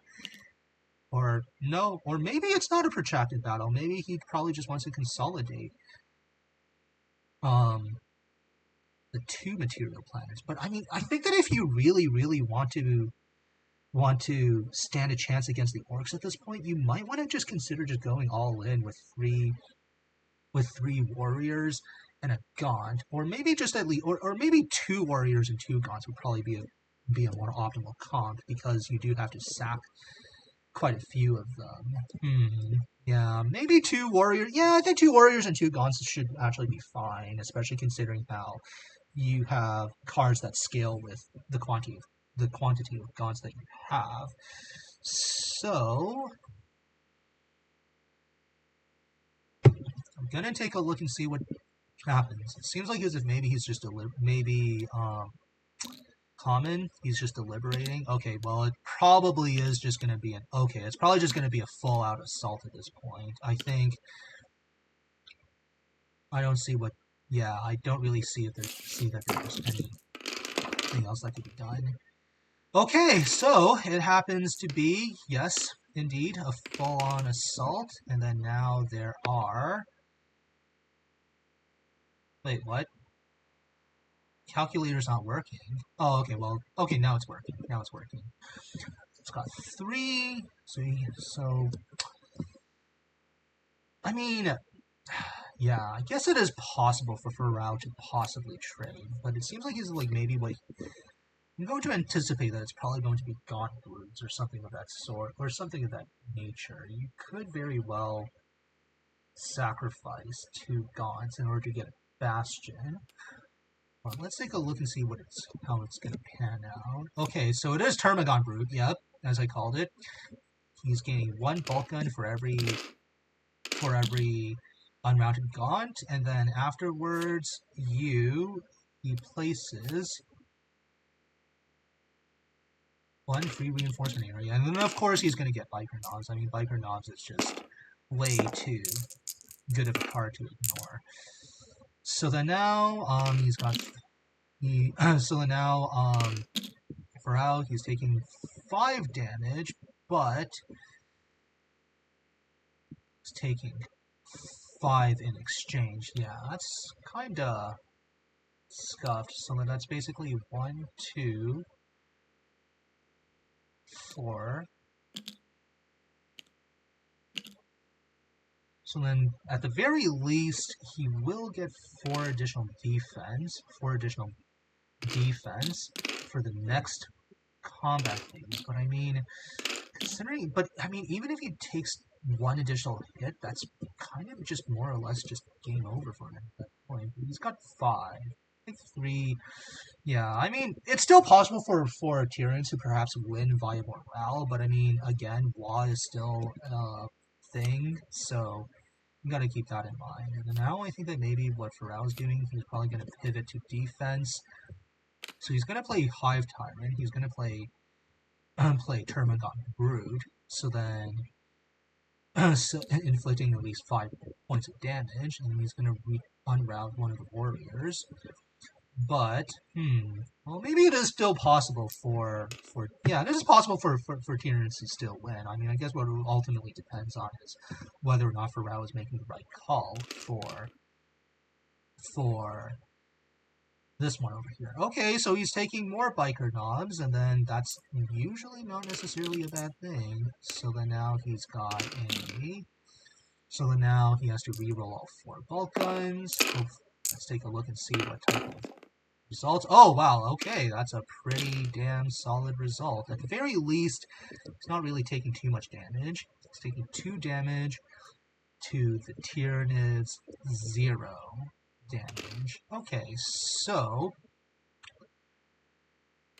Alright, so with 4 damage, I mean, he could probably just go out and go... I think that at this point, Farau could very well just go for an all-out massacre and just maybe play yet another bolt gun. Yeah, play more bolt guns in order to just completely massacre the Tyranids. But I do think that playing a little bit conservatively might probably be a better option for Tyranids. They could still win via morale. Oh, but it looks like as if he's got the wall again. And of course, you can always... I mean, I guess I always keep forgetting that rallies are basically low-key defenses, right? I mean, if you take 2 defense, that one is basically dead.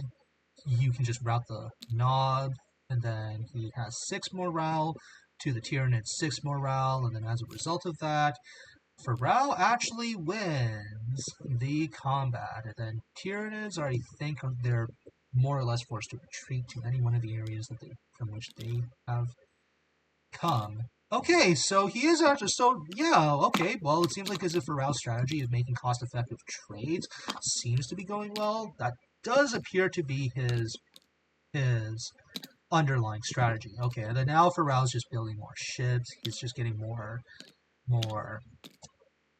He just basically got an orc boy and 2 ships to help him further along. And then now the Tyranids have to flip. Of course, it has to be an advanced order. I don't see what other type of order it would be. Puts a hive ship, and then he's going to roll 3 dice against the orc boy. Oh, and at the last moment, he just didn't. He wasn't able to kill it off.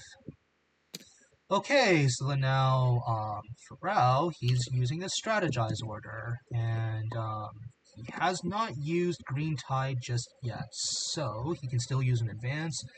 He can basically do an advance and then maybe just drive out the hive ship. That is one strategy I can definitely conceive him of doing, right? So, yeah. Oh, that's kind of odd. He's leaving his orc boys behind. Maybe he just doesn't want to trade too effectively. And yet, we have yet another space battle. Wow, this probably has to be the largest number of space battles, especially against Tech 2 units that I've seen this game. This is turning out to be way more interesting than I thought. So, let's take a look and see what happens. Alrighty then. So, he could probably just go for biker knobs. And then by going for biker knobs, he is taking 3 damage. And then by taking 3 damage, he's also forcing him to reroll the 2 bolt guns. Not that it probably matters anyhow. On the other hand, Farau has Hive Tyrant, and then by taking Hive Tyrant, he's probably just going to take one... He's just going to take Warrior Brood, and then afterwards he's just going to use a bolt gun. And then by using a bolt gun, he's going to kill off 1 orc ship. So at least he's able to trade. He's at least trading somewhat effectively. He's at least trading by just blowing up 1 orc. So let's take a look afterwards. And then now Farau pivots to Mega Knobs. Mega Knobs, which I think is probably the wise decision at this point. I mean, he's up on both morale and on shields, so I don't really see how that's necessarily a bad I think that's definitely justified. Okay, so with the Paramount gone brute, you could still at least place one reinforcement token. I mean, you might as well. It's just strictly better than nothing. Then afterwards, you just get one damage, you take one additional defense, and then afterwards, that one gets that one gets flipped over to one defense. So then both of them are routed, but he takes one additional defense. Now, Farau is basically winning just on the dice alone, so I think that if he just plays a defense card, he's able to just then consolidate the win without necessarily having the Tyrants do. But it looks like as if the Tyranids just have another reinforcement token anyways. So it turns out that the Tyranids do in fact win this combat, but I don't think it's necessarily a major loss for the Orcs. They have a more menacing presence along the center. They're able to just countercharge against the Tyranids anytime soon. So I think that's due. I think this is definitely justified. I think this is. I don't. I think Farau would definitely still be fine at this point. I mean, now that Farau is first player, it is still possible for maybe commonclown for Tyranids to attack top, middle, left first, and then just trade reasonably well against the Orc Boy and the Orc Knob.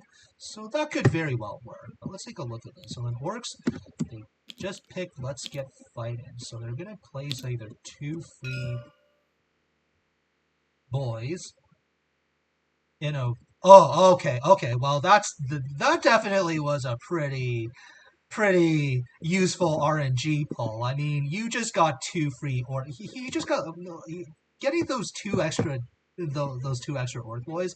Well, that's just gonna cause even more headaches for the Tyranids. Yeah, I mean, I honestly think that maybe Tyranids were just a little bit too stubborn. I think that if Tyranids had just teched two even if it was just one additional city along the back row, Tyranids could have at least stood a fighting chance later on, especially considering how Orcs were probably just gonna sack them or just completely retake many of their planets anyway. So if it's a losing proposition, then you might as well just learn to cut your losses and then just do something else. But yeah, that was definitely definitely a lucky pull. I mean, at this point, I don't know if it's necessarily even. Yeah, at this point, it's basically like rubbing salt in a wound and then taking a scalpel and then somehow just piercing it open even wider. I mean, Orcs are just able to make so many good consistent trades that maybe Orcs probably don't even need to tech up to a very high level. I think that if Orcs can probably just keep making efficient timing attacks and efficient trades against the Tyranids, then that might very well just be all they need. Or maybe all Orcs really need to do is just keep defending their holdings and then just hope for a planetary control victory. So I could definitely see that working. I mean, kind of feel like as if maybe at this point might want some level 2 cards. Level 2 cards are still pretty decent on their own as orcs, and I think that if you want to know what the level 2 cards are, they are Rocket Wagon. I don't know if you really need more offense as orcs, but Weird Boys can definitely be okay, but it seems a little bit inconsistent. Party Wagon can actually be pretty okay, but I mean, I think that at this point, I don't even know if Orcs really even need their level 2 combat cards, especially considering how their city could just very well be a liability for the Tyranids if they do in fact take it over. So, but, I do think that it is. Yeah, I mean there aren't really too many forge tokens. So let's take a look and see what Farau does. Maybe he's probably just gonna continue with his long-term strategy of just consolidating his gains and just outlasting the Tyranids. It's probably, yeah, that definitely seems like as if that's the best option at this point. I don't really see anything else that he could be doing. So he's going to place an an order token over there. Wonder what it could be. It could be an advance, could be a deploy. Not entirely sure. Let's take a look and see what Tyranids are able to.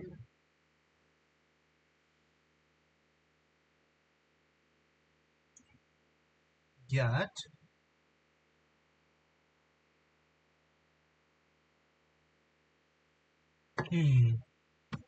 Yeah, I mean, I probably just wouldn't choose to be stubborn at this point. I think if Tyranids had teched a better building, and the fact that they could have just used their relatively isolated position to their advantage by placing more cities, then Tyranids would just be a force to be reckoned with. I mean, they're actually. I mean, don't get me wrong. I think Tyranids are actually pretty okay as during the first half of the game, but it's just that afterwards, their level 0 cards just really don't hit too hard later on, and they're just too reliant on having too much swarming. I mean, I think one of my favorite cards, especially when paired with the Carnifex, would probably be something like would probably be either Crushing Claws or even Scything Tailends, right? Because if your opponent has to assign any damage, they have to assign 3 extra damage, and that basically implies that if you're dealing even just 1 damage, 4 damage is enough to kill at least one Orc Boy. It's going to guarantee at least 1 kill, and considering how Orcs have a have a lot of morale based have the walk card, I do think that taking up defense would actually work at that point. Okay, so it seems like as if Farau, he's probably just going to consolidate his gains along top left, leaving no real hope or no real possibility for commonclown to ever threaten this this place yet again. I mean, he's just basically taking advantage of his first player position token by going by being able to have the last say for advance. And there are several ways he can do that. He can either pull back from center left or or move or push forward from his home base. Okay, so it seems like as if maybe what Farau is going for is that he's probably going for some set of consolidation moves, and I really do hope that maybe Tyranids will find some way of teching up at some point or another. I mean, I've actually played a game of Forbidden Stars as Tyranids as 3 players, and by golly, as soon as you start getting your level 2 combat upgrades, especially with your Carnifexes, they basically they make Space Marines look like as if they basically make Space Marines look like as if they're made of paper mache. And it's ridiculously good. So, I mean, that being said, though, I'm not exactly sure if that would really matter at the end of the day. I do think that if Farau is able to consolidate his gains on top left and make sure that the top left is permanently unlocked, is permanently his own tile, he could very well just construct a second city and then start pumping out some even more crazy powerful cards and even more, as well as some higher tech ships as well. So yeah, but it seems like as if overall both players are probably just going to go for some sort of for Farau, he's probably going to go for some consolidation moves, followed by maybe a minor poke or a minor push along in middle left. But it also seems like as if maybe Tyranids. You know, I guess maybe Tyranids could probably go for a counter push, but I mean, at this point, I don't know if it's really all that feasible. If it's all that feasible, it seems like as if all he's really doing is just throwing out. So, okay, so it seems like as if maybe commonclown, he's probably just gonna go for for a risky push. I mean, I guess maybe as commonclown, there's just I don't really see any other real way of doing this, but I just don't really know if this is necessarily the best option. It still seems like a bunch of spike moves that don't necessarily seem to contribute much, but maybe this order token stacking this order token stacking structure could at least delay a couple of things. Like, I guess maybe by blocking the deploy order over here, Farau just isn't able to take that over. But he could always just advance back. He could always just retreat back, or dare I say, advance to a more favorable position from bottom left. So I'm not exactly sure how that works. So it's an advance order. Using an advance order, okay, well, he's probably just gonna put like one orc boy. But yeah, I think that's probably the best option for him at this point. So he's gonna get a reinforcement token as well as a cash. And then now for Rao, he's gonna, let's see what he's going to do. He is going to, I mean, that's really the only option that he has. So he's going to do a strategize order. And using a strategize order, he could, yeah, I don't know if advance would really be all that feasible. He could very well just keep teching up. He could very well just keep teching up at this point and then just, or he could dominate. He could actually dominate, but okay. But I guess he's probably just gonna pick Sea of Green instead, and then he's gonna get rid of Slugga Boys as a result of that. Yeah, I don't think that this is gonna pan out very well for commonclown. I think this this just seems really, really, really scuffed. But well, there's going to be an advance order, and then using the advance order, I think he's probably just going to sack. He could probably bring in the hive ship. Yeah, it's probably going to be be yet another hive ship onslaught battle. I think that's their, that's called their onslaught attack ship. So, yeah, okay, well, that's definitely going to be... Okay, so it's probably just going to be a 2v1 space battle, yes, again. Man, there are way more space battles than I had anticipated. And than I would have ever possibly predicted. For a game like... For this specific game. Okay, so, let's take a look. So then Tyranids play Termagant Brood, gaining one additional bulk gun. He probably just wants to route things. He's gonna get Sea of Green to get a free reinforcement token, and that's actually not bad. I kind of overlooked the fact that Sea of Green gives you 3 HP reinforcement tokens for combat, but I don't know. Are they just negotiating, or okay? Well, maybe he just suffered 3 damage. So then now the Tyranids are just playing another card, and then he's going to get Termagant Brood yet again, just for additional offense. And he's just going to get Mega Nogs, and then you're to get defense. And that also forces him to reroll his defense. And that defense gets converted all the way to offense. So, that's, that seems kind of scuffed. Okay, so it seems like as if Tyranids actually do in fact win this battle after all. I probably would have went for Biker Nogs if I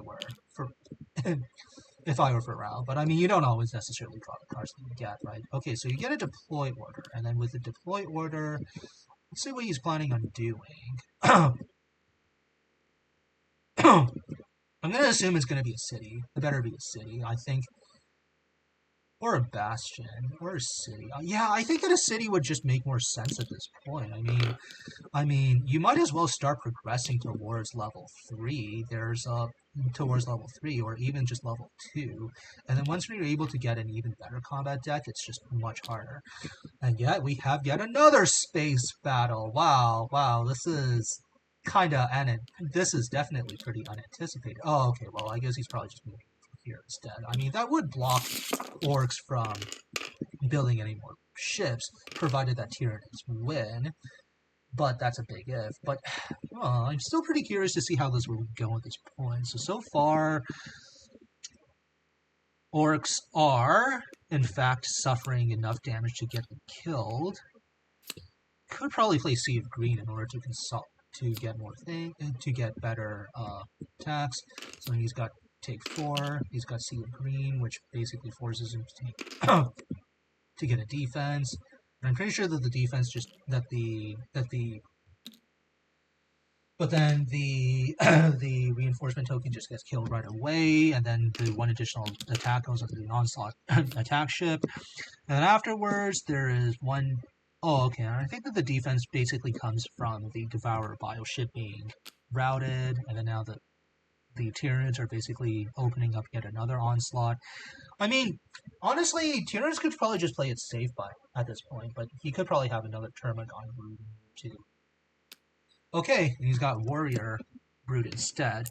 So he's going to reroll the Morale die. He gets an additional Bolt Gun, which is definitely pretty useful. And then now the Shooter Boys. He's got 1 damage, but I mean, yeah, that's right. I mean, that's not going to do much. So the Leviathan, Hive Ship, and the the Hive ships definitely do a successful job of basically completely invalidating the Oryx space fleet production, and there are plenty of yeah. I guess there aren't really too many more ships available for the Oryx at this point. Yeah, there's probably not really too many things that Orcs. I mean, I guess Orcs could probably start reestablishing a new base of operations in center left, but it's very easy to just block that yet again by putting another Tyranid fleet. So then, okay, so then Orcs, he's basically got another strategize, and by using another strategize, he's probably gonna get a level 2 upgrade. Party Wagon's not bad. I think Party Wagon's not bad. Weird Boys is I don't know. I think Weird Boys would actually be a pretty solid pick against Tyranids, right? Because this does carry across multiple rounds. It gives you morale. It gives you that 1 extra morale icon against Tyranids. It allows you to basically mirror any defense icons that you basically get for that type of against the Tyranids. I think the level 4 could actually work pretty. I think Weird Boys could actually work pretty well against the Tyranids, especially on any land battle. But I think maybe, yeah. I mean, maybe this game really isn't completely over yet. It is still possible for Tyranids to still win, and maybe. Yeah, I think that maybe Tyranids could actually get a clutch victory by just controlling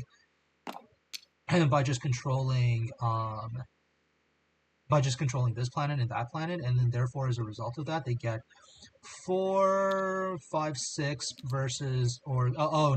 Oryx would still win. Oryx would still win by planetary control. But if I'm not mistaken, I do think that they do have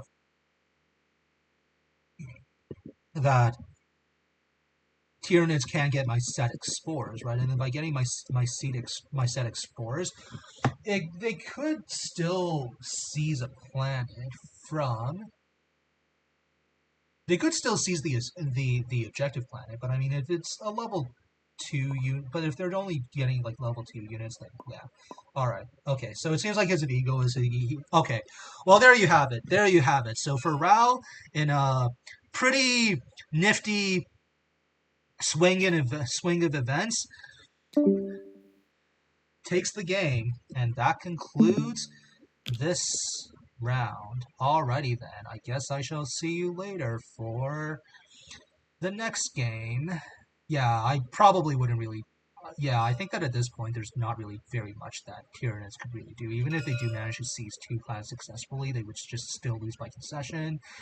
It is technically possible for Tyranids to still probably play mycetic spores, but maybe that's not necessarily an option that commonclown would have anticipated. Okay, so with that being said, Farau advances to the next game, and we shall see if he's able to win the very same tournaments where he co-casts. So let's take a look at that.